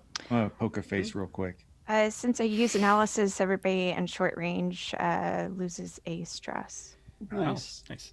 Thank you. Chet, take a corruption for that. Okay. So you head back to the intersection. So back the way you came. So straight this time, right this time. Is there a preference? Well, as we're walking back to the intersection, the rule of always left would dictate that we would turn left, which Mhm. would have been straight from the initial orientation. You know that Jeff is aware of this rule too. So you guys head forward. No problem. Okay. When you get up to the next door, in a little bit of a ways, I want to stress that there is a significant amount of distance between the intersection and these doors. I'm just moving it along because it's like this long corridor, right? When you get up to it in Hobart, you would notice right away the door here has a lot of the same issues as the previous one. It looks like somebody tried to blow this door open. Effective at doing so, you think, but there's like a tiny small hole at the bottom that you literally have to crawl through. You don't like you try to do the whole classic elevator thing, and these seem reinforced. But there is a hole that you all can kind of climb down and get through. Jaws is still humming, by the way. Okay. The same thing's happening, like in terms of like periodically I would say after the initial few times that happened, when you guys saw these like holographic images pop up in front of you, it was kind of freaky. You've started to become a little bit more accustomed to it, seeing the lights of the walls activate and sort of almost liquefy for a moment. You're seeing a lot of that over and over again. Nothing outside of what you've been able to predict up until this point has happened. Is no longer successful at opening doors. No, I would say if you want to roll a heavy machinery, you can, but I would say just from looking at the you would suggest that they're damaged. That's possible that the explosion damaged whatever internal mechanism was once used to open these things. Crawling it is. Okay. Yeah. Okay. Mm-hmm. All right. Very, very dark room once again. Massive. Bigger, you think, than the rooms you were in. You notice that you're on a platform. To your left and to your right, there's consoles of some kind. You can see that there's stairs going down into darkness, and then as you start flashing around, you notice like there's a railing on the platform that you're in, and like on the opposite side of the railing there's a drop. And then you can see even further out ahead, there's machinery. When you look down the railing and start flashing the lights, probably about 20 feet, maybe 25 feet below you, you can see it hits, the light stops. And it's just this blackness that extends. As you're watching, it almost has this sort of look like a lake surface, reflective, moving ever so slightly. You see a mist in the room as well.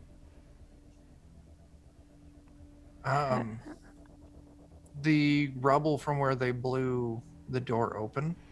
Mhm. I want to go get a rock, Okay. shine my flashlight down, and then drop the rock to see if it splashes, ripples, does something. Drop the rock, and you Dropping science, Doc. Yep. it splashes. Yeah, there's liquid down here. Okay. Well, there's fluid. Did you count the seconds? It only looks like it's like 20 feet down. Yeah, it's a bit. All right. Can you still see the rock, or is it completely gone? You cannot see the rock. Yeah, it's gone. It's whatever that is dark, And it's not shallow. viscous.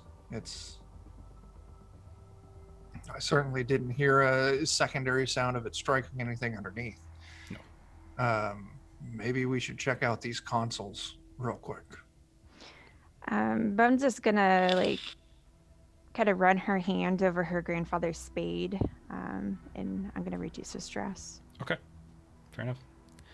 The consoles themselves, they definitely have the same look in terms of whatever constructed this thing as you've seen elsewhere, like the same sort of kind of quartzian like material. You start messing around with it. Occasionally they light up here and there. You hum a bit and you see like a whole HUD begins, like this heads up display 3D over top of it.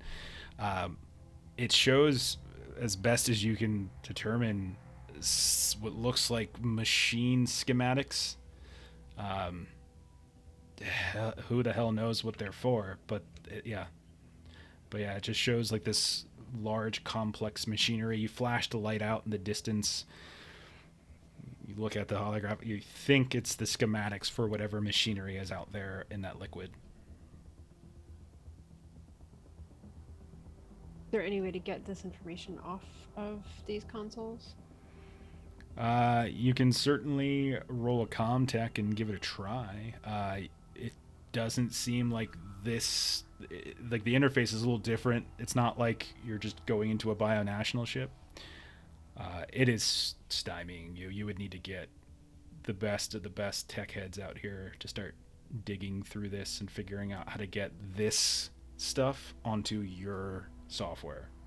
Well, for now, Bones, if you wouldn't mind taking some pictures of this. Oh, I completely forgot. Sorry, I've been so busy with my new weapon that I have. It's an exciting feeling, I know. It's so heavy, They are much heavier than you would imagine. especially got with a rifle now. what kind of weapon it is. Yes. What kind of weapon is it, Jeff? Oh, I'm sorry. I didn't realize you were asking me. I was totally thinking of how you're all going to die. Mac 357 Magnum revolver. Okay, thank you. Ooh. Okay. What would y'all like to do? There's stairs going down. And you can, and I guess with your light, it kind of goes off in there. You can see that there's another one. There's like a mirrored platform on the other side of this long room, just like the one you're standing on. And could we access it without having to like do jump puzzles and stuff? Yeah, there's like, from what you can tell, there's a walk, like the stairs go down to, and there's a walkway that goes across the room. Okay. Yeah, let's go check it out, Jump Kev. puzzles. Okay. All Jump right. puzzles. Melissa would be screwed if there were jump Oh puzzles. no. Oh no. We almost got divorced because of her platforming abilities. Okay. Wait, did you say jump puzzle? Oh, yeah. Oh no, no. No, there's I'm not with you one. on that. That's terrible. So while we're on this walkway, is it closer to the fluid? That's a great question, Chuck. I'm glad you asked.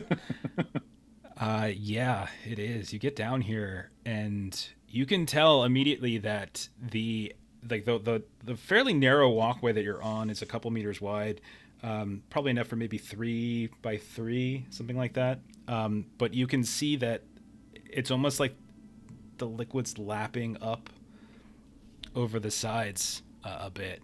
Roll an observation, Dr. Yeah. Buckland. Anything else is lapping up What? over the sides? Sorry? 2. You would notice, Dr. Buckland, with those 2 successes as you guys are moving your way across, you would notice 2 things because you've got 2 successes. One, you notice that up ahead it looks like a section of the walkway has been damaged in some way. And so there's like this like wedge where like the liquid has merged over. And the other thing you notice is that there appear to be stairs going down into the liquid, implying perhaps that the level of this liquid is higher than you would imagine. And while you're kind of staring off and looking at that, you notice movement too, as emerging up out of this black liquid, you see what looks like some kind of creature pop its head out. This almost like a snake type thing, but it's got these like almost like these tentacles coming down from its head. Oh, how cute. Like Jordan, it's a very adorable looking creature. Touch it. Is it close enough to poke? Well, good for science. And then die. I need you to roll a manipulation test, Dr. Buckland. Oh no. 2 successes. Okay. Yeah, it's close enough to poke. I want to reach out Okay. with my rifle. Okay. And first, I want to move the rifle kind of around its face, see if it tracks it. At first it doesn't, but then it starts to. It's like it's a little bit behind. Yeah. And then I want to give it a little tap with this rifle. Okay. You give it a little tap, and you can see that there's these folds that open up in the midst of its head, and it kind of recoils, and then you see it start to reach out and try to coil itself around your rifle. Yeah, that thing's kind of acting like a cobra. Kind of is. If it's wrapping around the rifle, can I get a good track on where its head is so I can try and grab it right behind the head? Oh yeah, it like used its head.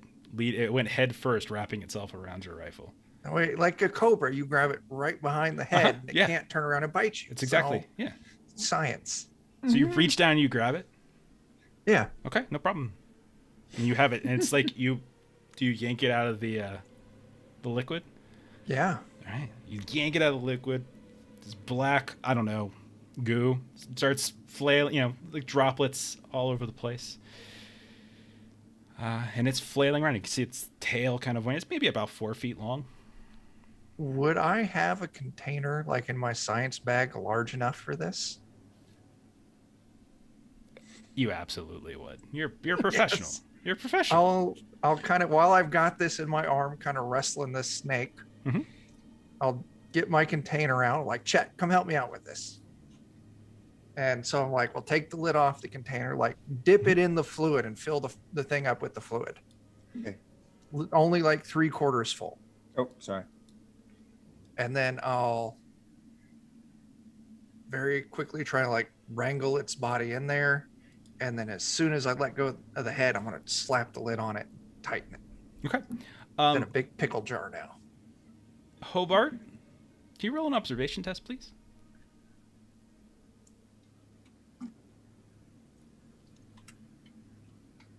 Sorry, my sound cut out. What was that? Sorry. Can you roll an observation test? Yes, gladly. Gladly. Okay.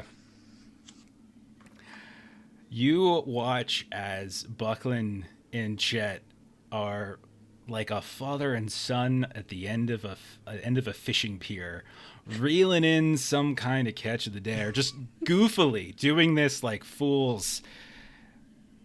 They don't seem to be paying attention to the fact that there is this much larger mass that seems to be moving in the direction of the walkway, almost like a big current.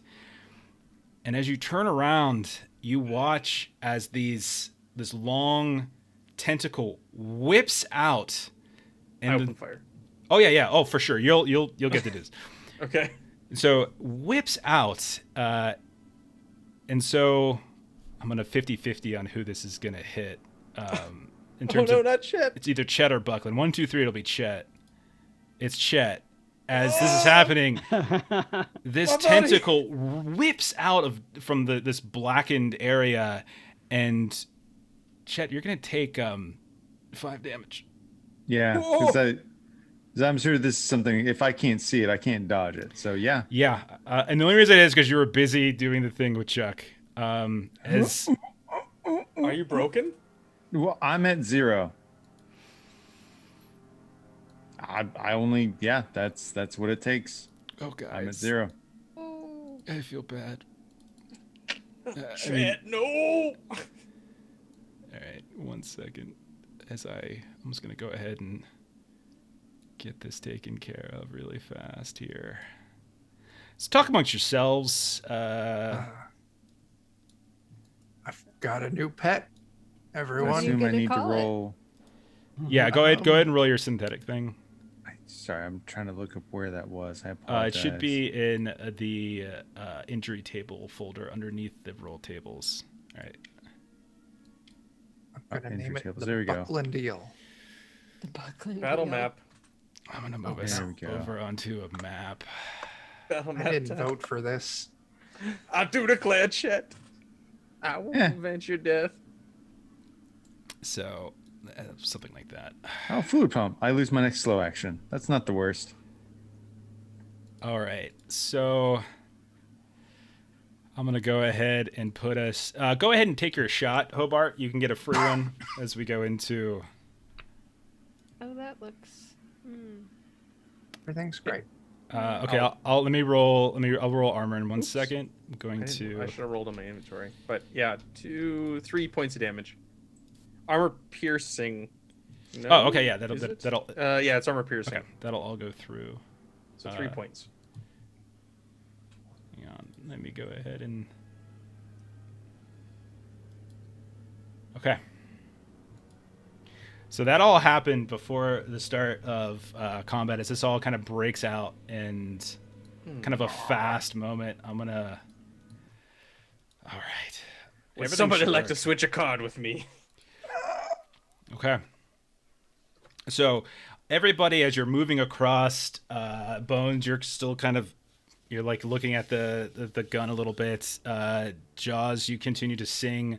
Hobart, you're out in front. Rook, I think you were bringing up the rear, keeping an eye on things. And as Chet and Buckland stop for a moment and mess around, this creature emerges from this blackened lake of mass. This tentacle whips out into the direction of Chet, slashing him across the side, and you can see him as he falls. It's the start of initiative round. It is going to be Jaws. You're up first. Can I trade with anybody? Yeah. Oh, sorry. Can we do? I'm willing to trade with Hobart. I got a 4. All right. Hobart can go right now. So you want to give Hobart your 1, Jaws? Yeah, sure. All right. Let me go ahead and update that. That's what he's here for. to shoot Jaws, things, you so would I have don't had have to. 7. Okay. All right. So Hobart, you just got a shot off as this thing, whatever this is, this almost octopus-like creature begins to emerge from this mass of black goo. You see more than one tentacle begins to pull itself up onto the walkway itself. What would you like to do? How's your fuel pump, boy? Good. I just need a second to shove some things in place, sir. All right, I'm gonna fire. I'll push it. Okay. Oh. What's the total? 4. Okay. Got it. All right. Next up. So yeah, you're firing as best you can into this creature. As next person should be... I kind of screwed some stuff up because we did the switch, so I'm just going to go back around to the beginning. Chet, it is your turn. Okay, so like firing and whatnot, that's a slow action, correct? Yeah. Okay. So for fast action, I guess I'll just try and... Oh no, because the good doctor's right here, isn't he? Okay. I'll just position myself between the good doctor and the tentacles. Okay. Done. Then speaking... Oh, wait, which one's the good doctor, by the way? Dr. Buckwood. Okay. It says so in Zoom. Good, ironically. Sorry, I don't know. Yeah. All right. I really think you should run, sir. Buckland, you've got this tiny creature much in your jar right now. Yeah. What would you like to do? Run. Okay. So you guys came in from the left side of the screen. The right side of the screen is where you were going.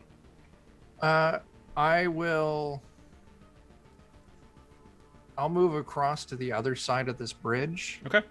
and then I'll start moving left. Okay. Or right, I'm sorry, towards the direction we were going. Sounds I'm good. not letting this thing stop science. Of course not. Bones, you're up. Oh, by the way, everyone should have taken a stress from just this thing bursting up out of the thingy. I forgot to mention that. Bones, is your turn. Sorry about that. I'm just gonna back up as far as I can and still be in range of things with my new shiny gun. Oh yeah, Shiny? there's plenty of room for your gun. That's fine. Is it shiny now? Did I clean it? I don't think it's shiny, but it's functional. We'll say it's functional. Oh, yes. I will take a shot then. Okay, go ahead. Oh, it's It's my first time doing something combat-y. She turns, points the gun at Chet. Oh, sorry, Chet. My That's how they bad. do this, right? It's okay. Oh no. It's the first time. Do you want to push? Oh, Oh no. Oh, jeez. So maybe it's this one is of why the I don't shoot. maybe it's like you shoot, you aim, and it's just like kind of wails off. Your arm wrong with flails this thing? back. Your arm suddenly numb with the recoil. Okay. Jaws, it is your turn. Wow, you guys got so lucky with initiative. All right, so I want to move over this way a bit and shoot. Yeah, we'll just assume that everything to the left of that black wedge is one zone, everything to the right is another zone. So if you want to just move zones, that's what we would be doing. Okay, so I'm kind of right up against it, so that maybe I'm getting a little bit of cover from it, and then I'm gonna shoot. It's not that high, no. It's Oh. like it's like a crack in the walkway. Okay. And then I shoot. Sure. 2 successes. Okay. Do you have armor piercing on your weapon? No. All right, please. so this thing does have a carapace. So I will roll its armor. You fire down, and the and it does not seem to pierce through its outer shell. Oh, jeez. Okay. Yeah. Yeah, these are all- I saw the look on Pat's face. That was great. It's now its turn. So I will go ahead and I'm gonna roll this. Okay. So as it kind of waves a little bit, like kind of comes a little bit closer to the edge here, you see it sort of pull its body up just ever so slightly. It's like that scene in Jaws where the shark is like hanging on the back half of the orca. It's like that kind of moment. And you can see as its tentacle whips out, and you can see like 3 or 4 of them begin to just swarm around Hobart, being the only person who's done damage to them. Okay. Run, you fools! Run! I need to roll. Okay, so that's going to be 1 success. Do you have any armor? I do have armor. Go ahead and roll it. Okay. You are fending this wild creature as with one arm, somehow, with one freaking arm, you are fending off these 3 different tentacles that are harder to- swarming around you. Yeah. It's one less appendage to grab onto because there's no arm. Okay. That could have been amazing if that would have landed. Rook, you're up. All right, Bones. Make sure you keep both hands on the grip. When you fire, take a breath out first. You can hit it next time, as I'm using my issue command talent that will give them a bonus. Okay. Let's see here. Field commander. You can use command to give orders as a fact action. And I'm pretty sure that I roll and give the amount of successes. I'm pretty sure that's what it is. So we'll do that. I got 1 success, so that should modify your next attack if you want to attack by +1. Okay. Anything else in your turn? Yeah, I'm gonna fire my weapon at it. Okay. And I'm going to say, okay, everybody, shoot and move, shoot and move.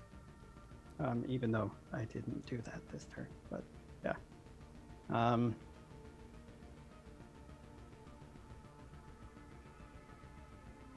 Okay, 2 successes. It is armor piercing. It is armor piercing. Okay. So it still gets half of its armor. oh, it does? Okay. So then Yeah. it should be, that's 5d6s then. The other question, it's been a while since I've had to do this. All right, I got 2 successes. Nice. So it ends up not taking damage. Okay. Okay. Never mind. I won't worry about the acid splash yet. Then what? Then it goes again.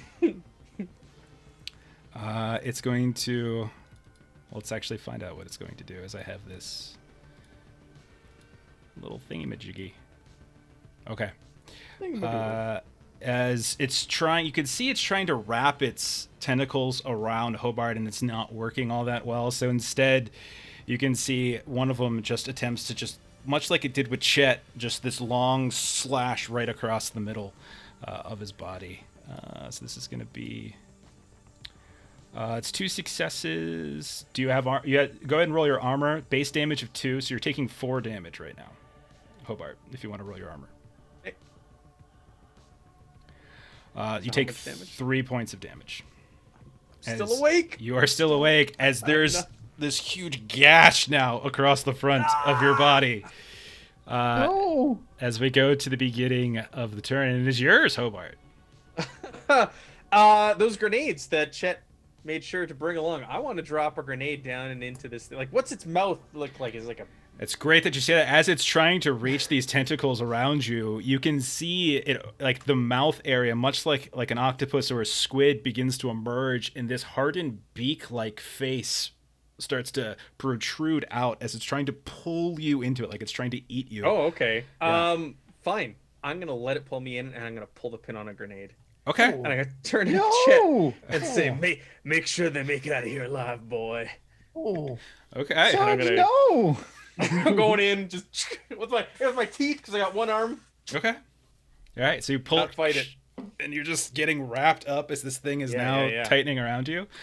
Okay. Grenade. Do you want to do that now, or do you want to delay it to give Chet a chance to move away? Can I delay it to let Chet Yeah, I'm move fine with away? that. I We don't can- want to hurt Chet with my grenade. That's what I figured. So Yeah. like, we'll say it's like you're just throwing yourself with the grenade ready to I'm not go. even fighting it anymore. Yeah. And when it comes around, like again, we'll say we'll do a round of combat and then it'll explode and all, etc. All right, Chet, what do you want to do? But, well, there's no saving him at that point. That's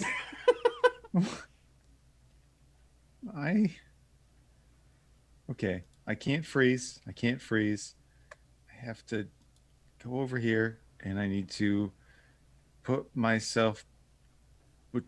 Okay, yeah. I'm just basically I'll move to the next area because no Bones is still in this zone, isn't she? Mhm.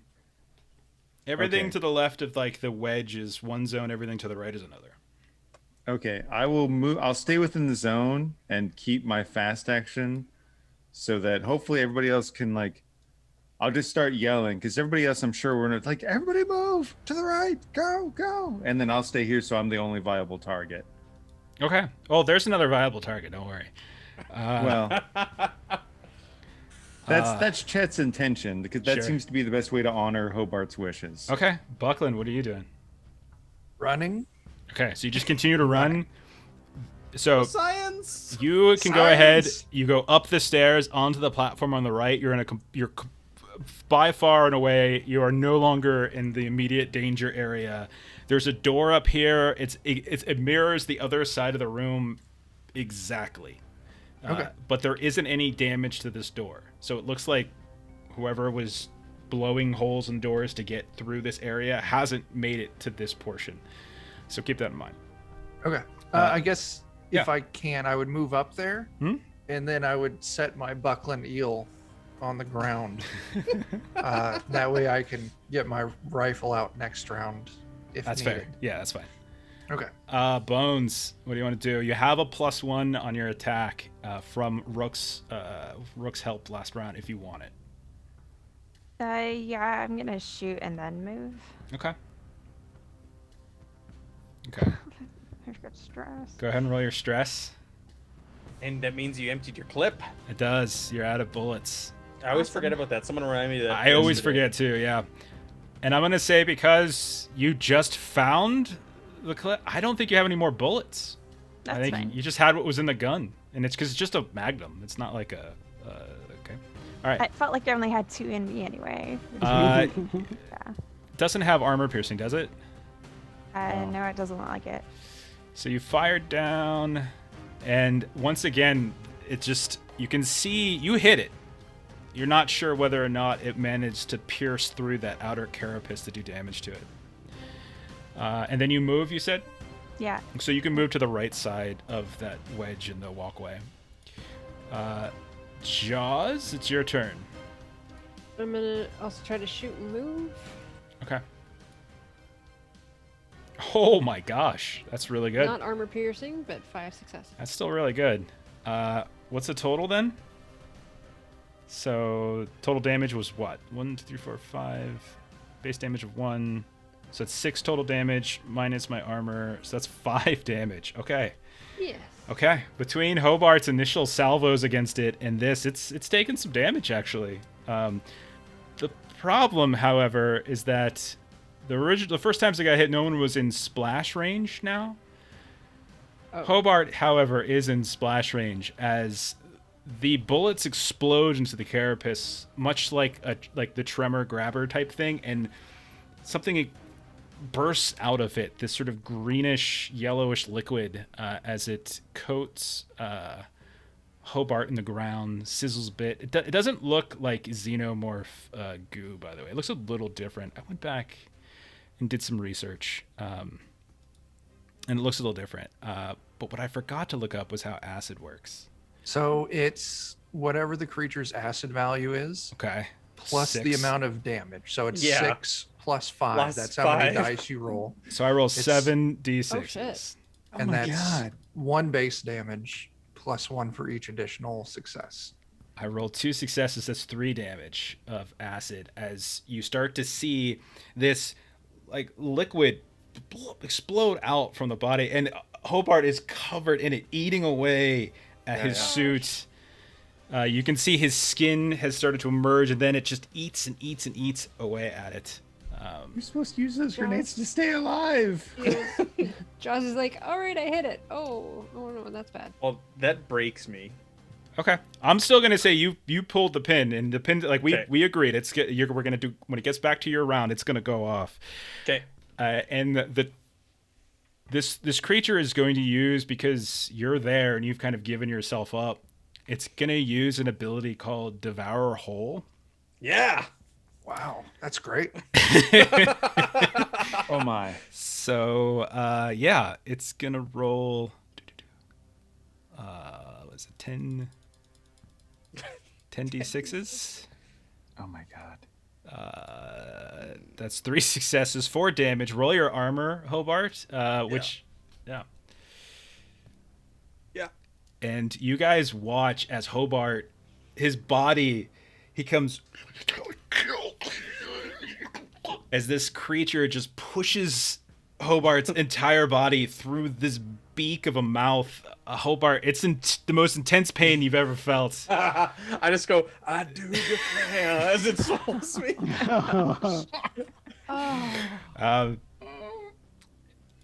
All of you go ahead and take 1 stress and then do a panic roll.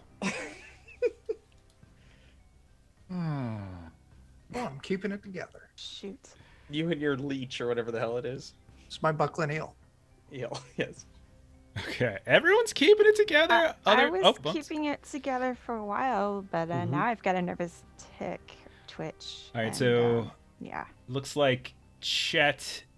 No, not Chet, because of obvious reasons. So it would be Jaws. Jaws, take an extra point from the twitch that Bones is starting. As she's firing, maybe she's just still firing the gun, even though it's clicking. And she's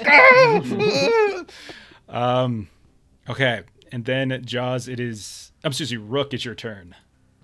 Okay, so imagining that I'm seeing all this and I know that that grenade is still in there, and possibly that there may be some semblance of Hobart in there in pain.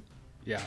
I'm going to try and time it between chews, and I'm going to see if I can get as close as I can towards that grenade, and I'm going to say, "Smile, you son of a," and I'm going to fire. Okay, roll a range combat. That's awesome. Holy crap! Trying to find a tiny little grenade in there. We'll do it. Yep. Sounds awesome.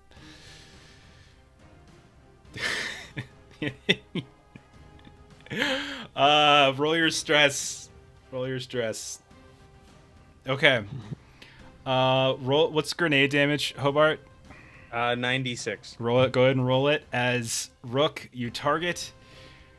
You fire. You see No just sixes. what? No sixes. all you do, Yeah. and you like, you're not sure whether or not the bullets hit the grenade, whether they hit Hobart. You hear a as this creature just kind of flails around a bit. Its tentacles kind of go limp for a moment, and you see it just slither back. No sixes, huh? I feel like there's no way that wouldn't have done some damage. Unless it was a dud of a grenade. Was it a dud of a grenade? The shot Shit. knocked the fuse out of the top of the grenade. Oh no. Sure. Okay. Not a single 6. Yeah, and I looked up how blast works, and yeah. That happened to me in Mutant Year Zero a lot. with Yeah. Mom. I feel like These two they don't have a grenades. base damage. It doesn't have like damage There's 1 usually plus one. what you roll. It says There's the word typically one blast for point followed by blank. a number means that the weapon inflicts no direct damage, but instead Okay. triggers an explosion with the blast power indicated. The blast power is 9. Okay. Mm. All right. And you rolled your 96s, and there were no 6s. I feel that's just so unsatisfying. I think what It it's is. gonna. I think what's gonna happen is it's gonna get a death throw attack, and then it'll like, you can see, Rook, that you heard the explosion. You can see the body just suddenly went like, it did go off. It's still mobile. Like, it doesn't realize that its innards have just exploded. It's gonna lash out at you. Okay. And then I think it's going to go limp after that. I'm going to give it like one last thing as a way of negotiating this a little bit. Okay. All right, so this is going to be... Okay, yeah, this is simple enough. This is just the tentacle whip again, as it's just one last reach as it starts to crawl on top of the walkway, and it slashes out with how many 8d8. 3 successes. Do you have any armor? I do. Go ahead and roll it. It's doing 4 damage to you currently. Okay. Is it just...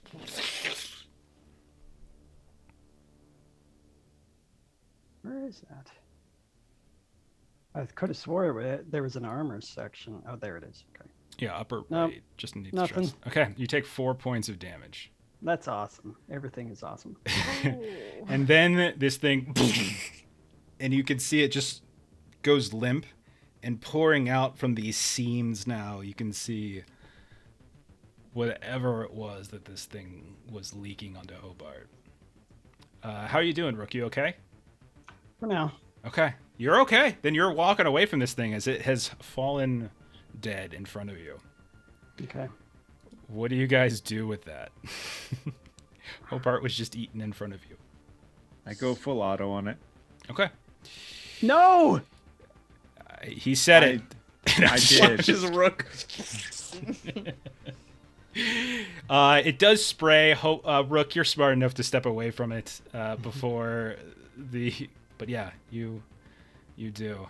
And as you put holes into the side of this thing, Chet, you see it opens up a hole in the carapace, and there is the partially digested body of Hobart just flopping out. One arm still intact, but the rest of his body just sort of getting eaten away and still being corroded by the acid. Go pull him out. Okay, so you pull him out, and you have his body. He's clearly dead. Yeah, but it's Yeah, no, it's just like But a you have weird it. thing of not leaving him in that thing's belly. absolutely. So you just have like a child-sized android carrying a massive dead body on his back. All right. All right. Chet. It's a good thing that we got Hobart out of there. We're going to get him home. He's going to get a burial, but in order for us to do that, we got to make it out of here alive. Mm-hmm. So hold on to him. But if it comes down to it, you may need to set him down for a while. Well, I would like to put out, if we're going to keep poking deeper in this complex, maybe it would be a good idea if we left Hobart by the entrance where we came in. Probably Or- wise to not Okay. have him I mean- with us the whole time. The other option is we just pack it up and head back to the ship and regroup. Then it I- would I have think been in I think vain. Buckland's onto something. For once, I agree with the good doctor. I think his death would have been in vain if we don't continue. And I was Solve this I was mystery. fucking around with that stupid little eel. It's listen, it's tragic, I know, but it is what we were sent here to do. Well, I was Buckland supposed was to a- keep him safe. What did Hobart say to you at the end? I look at Chet. Well, obviously, we're getting you all out of here. He said, "Get us all out of here." Yes.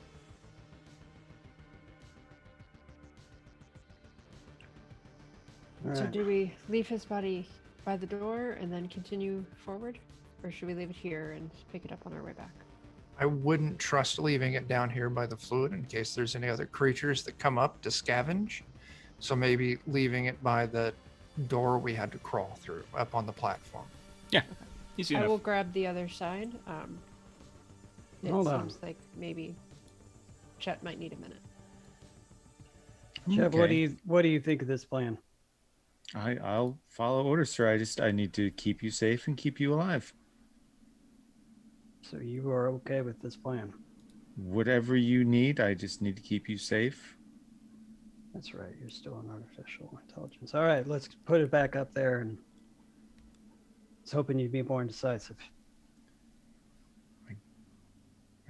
I can try to be more indecisive if you want. I'm not sure how to do that. You're, Nah, you're I- good the way that you are, Chet. I Mhm. personally don't have the chops for this. Oh, Like I- jaws, but can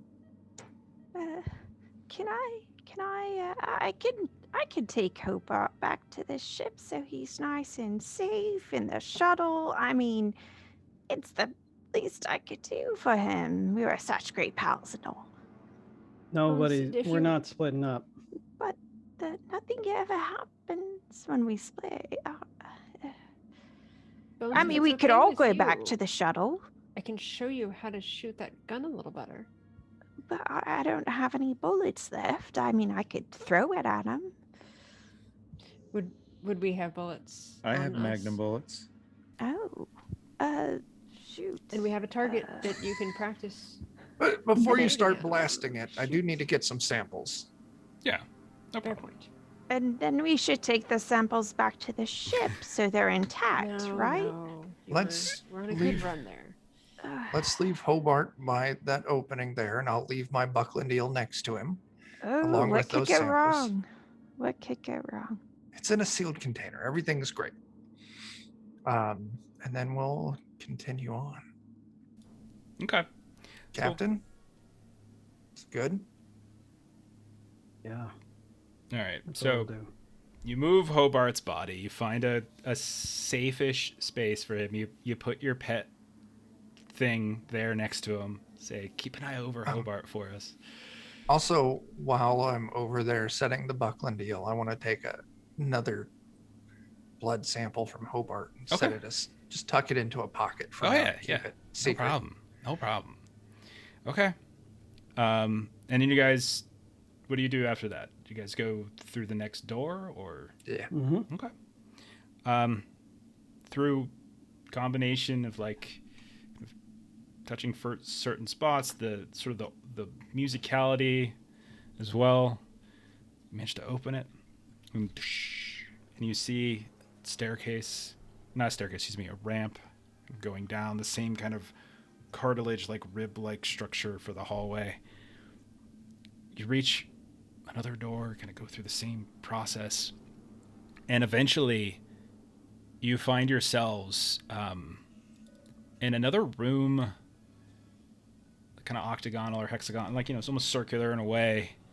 Hang on, I gotta delete Hobart from this scene as I pull you guys over it Oh, because he's dead. Don't worry, I have a different scene for the other room.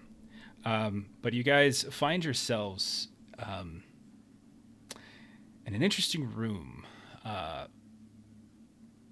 It's got that same kind of glass-like covering that you saw the tiles, but there's nothing underneath them this time. You do see like there's these, it's sort of almost like a depressed trench around the outs, like most of the outside of this circular room, and you can see that interspersed around it are,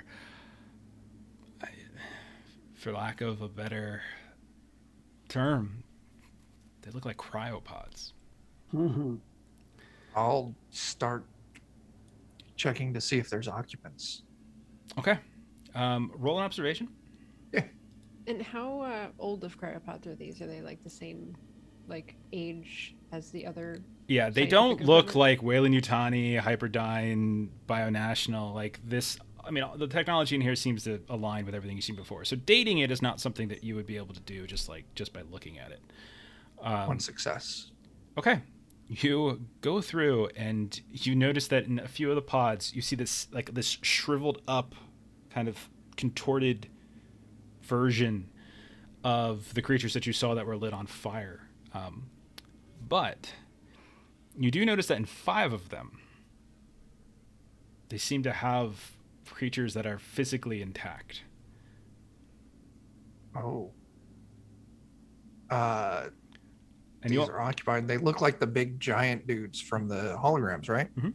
And you would also notice that there's like on the one at the northern side, like the 12 o'clock, has kind of a larger, like there's an extra series of like different bits of equipment and machinery. There's like machinery built into the walls underneath, you know, and whenever you get close, there's like an automation stuff whenever you come in contact with it.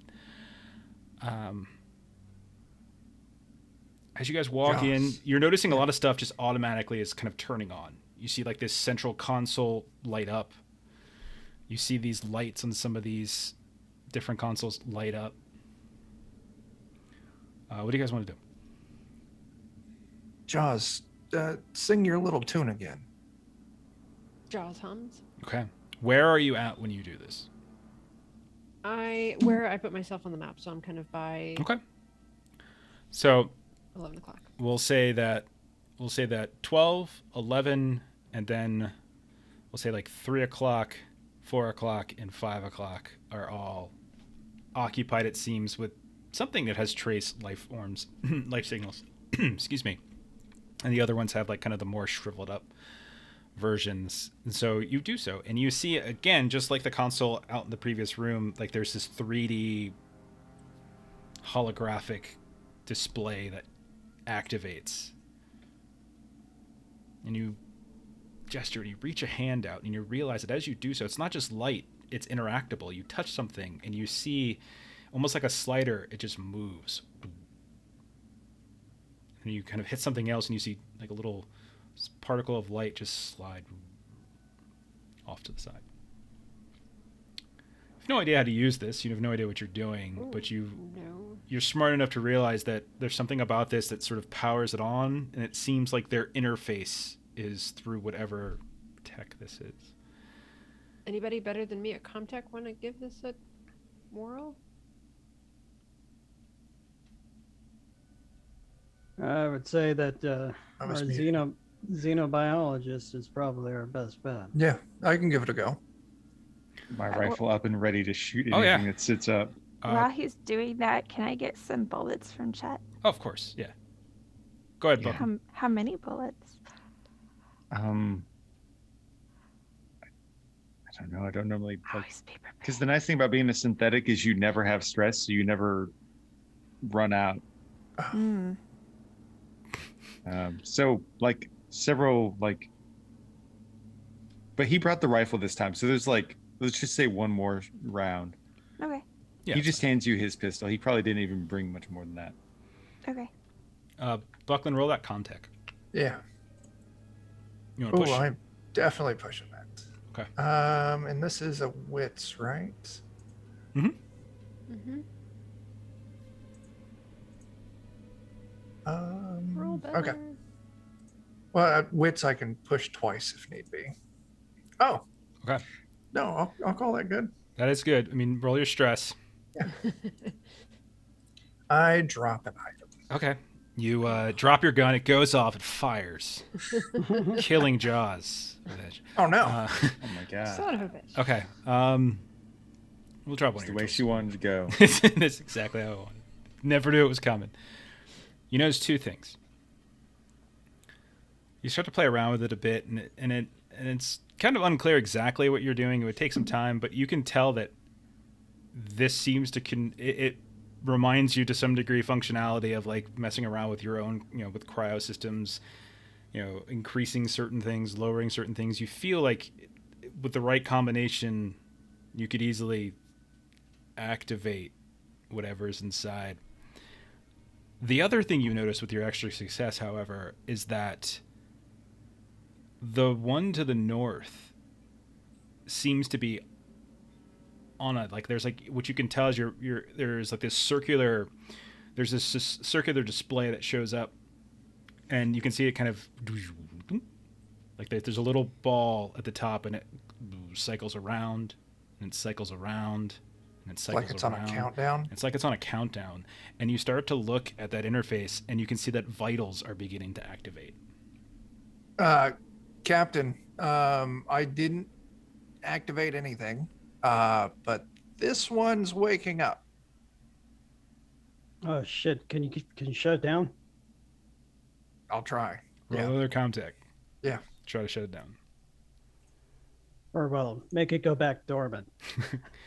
Okay, 3 successes is enough. Yeah, you do whatever you can. You kind of mess around. You go to one side of the pod, the other side of the pod. You start messing around with the interface. You see the countdown goes faster. Like no, and then you start making it go the other way, and eventually it stops. I also got freeze on my stress roll. Okay, so once you're finished, you just like stare at what could have been. Like, who knows? These creatures are much bigger than you. They're about 8-9 feet in length. The cryopods are like 10-12 feet in length. Can we get a good look at them? Yeah, you start Are to they see like completely bald? they are in fact complete. What are you trying to say? Just Has Rook seen Taking these a- before? taking a wild guess. Yeah. I don't think anyone here has ever been on an expedition no. that would know about this, but Right. but yeah, you have discovered some other species. They look an awful lot like us, don't they? There's some strong similarities. Yes. I can't help but be a little worried over the fact that the strange plant cult in the other planet was trying to get here. I definitely had suspicions about some kind of telepathic mental behavioral influence. We're going to need to come back and take these with us. Okay. Yeah. Kind of worried about preserving everything. Wondering that if we move these, since we don't quite understand exactly how this works, although you did a pretty good job with what you did, I'm worried that we risk disturbing this a bit too much or accidentally waking one of them up. I think this is definitely enough here to go back, send a message, and wait for what they want us to do.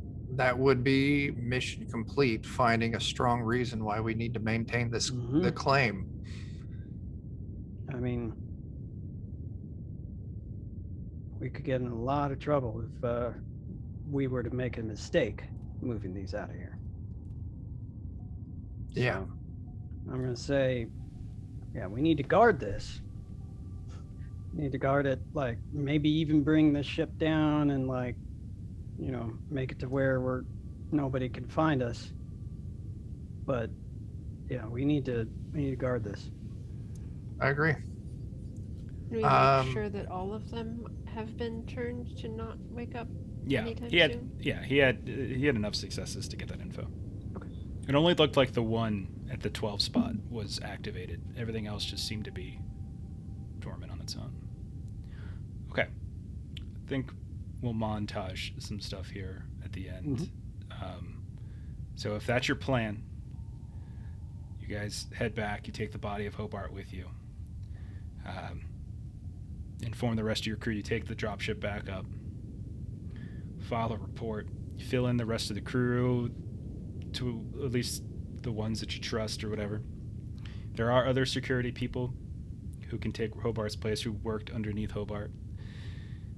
They're able to establish some sort of basic security to keep an eye on this particular site. It's a couple days before you get some sort of information back from the company.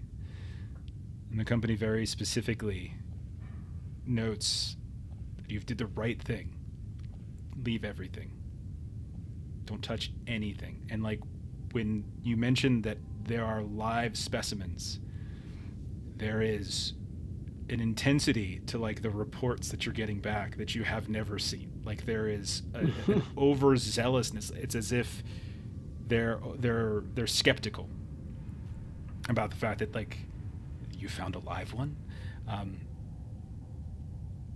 And then it's sort of a long period of time because you're waiting around, but eventually reinforcements do actually arrive. By that point, certainly there's time that you would have been able to spend in these ruins without being near these and sort of messing around with the different the different interfaces and things.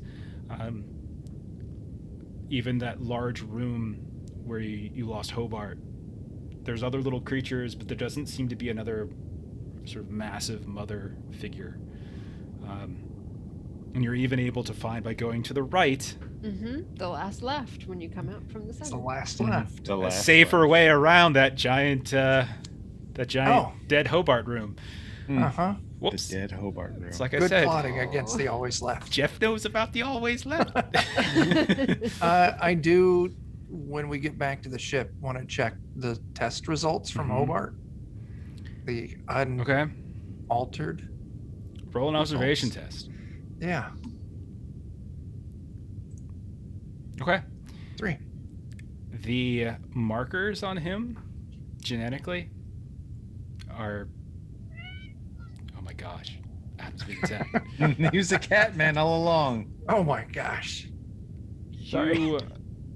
You notice that there's this... It looks... If you had to take your guess, Hobart has been... His genetic code has been fucked with. Okay. In some fashion. Okay. I then want to completely and totally scrub Oh, yeah. all of that data Okay. and keep my hidden blood sample preserved and hidden. Okay. And so then we'll say the last thing that we see, sort of ending this mission, is this other team shows up, this other ship, this massive ship. It almost looks like high grade, top of the line military, almost like black paneling. It dwarfs the Cyan, but it's friendly to you. You can see that they go down with you to the moon in gear that you've never seen. Like they have. You thought you were top of the line. This stuff is even better. And Buckland and Bones maybe and Chet maybe, you're in the room as they start to, these scientists that are, you have no idea who they are. Like they introduce themselves with very vague basic first names, but they don't give you any last names. And they just start to, these engineers are working on the different systems, and you can see them one by one, they begin to detach and disconnect the various creatures. And you can see that they start loading them up into these long white specimen boxes, and they begin carrying them out of this, whatever this is, this structure, loading them onto their ship. And that's the last thing we see, is just them putting these long white, almost shiny looking boxes that, if people have been listening from the very beginning of our show, look a hell of a lot like the handful of white boxes the crew of the Khalidi Sinam once delivered to coordinates in the middle of nowhere on Tanaka. Lights go off in the cargo bay, and we'll end our operation there. Thank you for bearing with me with that. We were getting so close, I didn't want to spill this over into another session. But that is the end of Chapter 2 of Cinders of Heaven. We will be back for Chapter 3 soon. Only lost one person, right? Just one. Oh, I was so convinced we were gonna die Just one tonight this too. time. It was close. It could have gotten really bad. That thing is pretty Shit. beefy.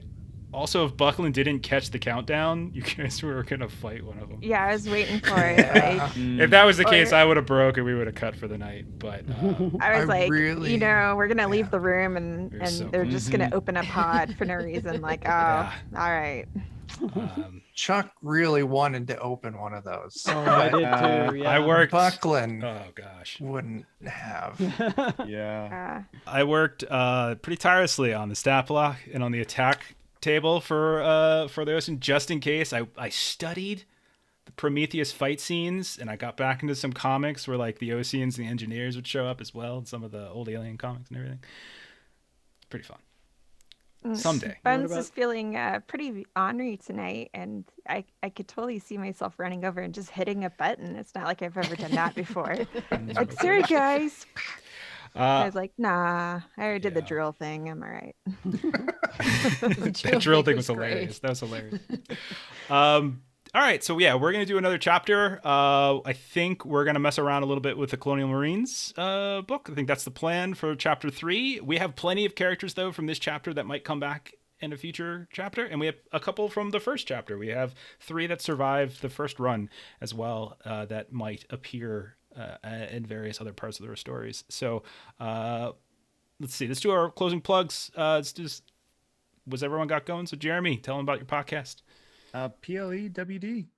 Plutecast. Why not?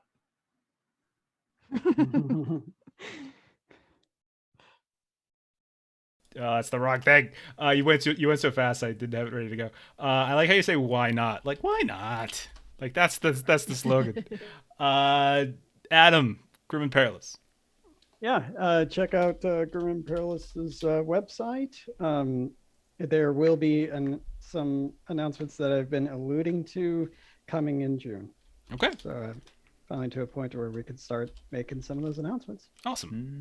Yeah. Jen, what are you doing this week on your channel? And we have a raid. Goblin TV, thank you for the raid. We are actually just closing down for the evening. We're doing our closing plugs for the night, but thank you for the thought. And feeling Appreciate the it. love. Yeah. Hey everybody, I am Jen. I have a channel called Pixel Prowler. We do video games on Tuesdays and Thursdays, usually in the evening Central Time. So follows are appreciated. Thank you. Awesome. Matt. Tomorrow night, Garblight Games, Escape from Skullcano Island. I'm going to kill Jeff and others with a kaiju. Yay. Oh, shoot, I didn't think about that. Never mind. Everybody else died. Hobart's the only one who lived. It's all a dream. And Chuck. Hey, Defenders of Cobalt, we run all sorts of crap. Wednesday, we've got Weird Frontiers. Thursday, we've got 5th Ed. Friday, we got BFRPG. And then Saturday, we've got Forbidden Lands. You can find it all on twitch.tv/Defenders of Cobalt. Awesome. And as for us at Adventures in Lollygagging, this Friday at 8 Central, we're continuing our Delta Green campaign. We're doing Impossible Landscapes, which is a wonderful campaign that is messing with my head. Saturday at 6 Central, we are doing Worlds Without Number, where we're playing our Welcome to the Husk science fantasy hex crawl. And then next Monday, we'll be doing some things from the Flood. So lots of fun things to look forward to, and we will have more Alien later in June as we start up Chapter 3, and we do some marine stuff. So hang tight. I'm going to throw us on an end screen, and we'll carry the raid forward and find somebody else who's crazy and streaming at this hour. I don't know what they're doing. But good night, everybody. Good night.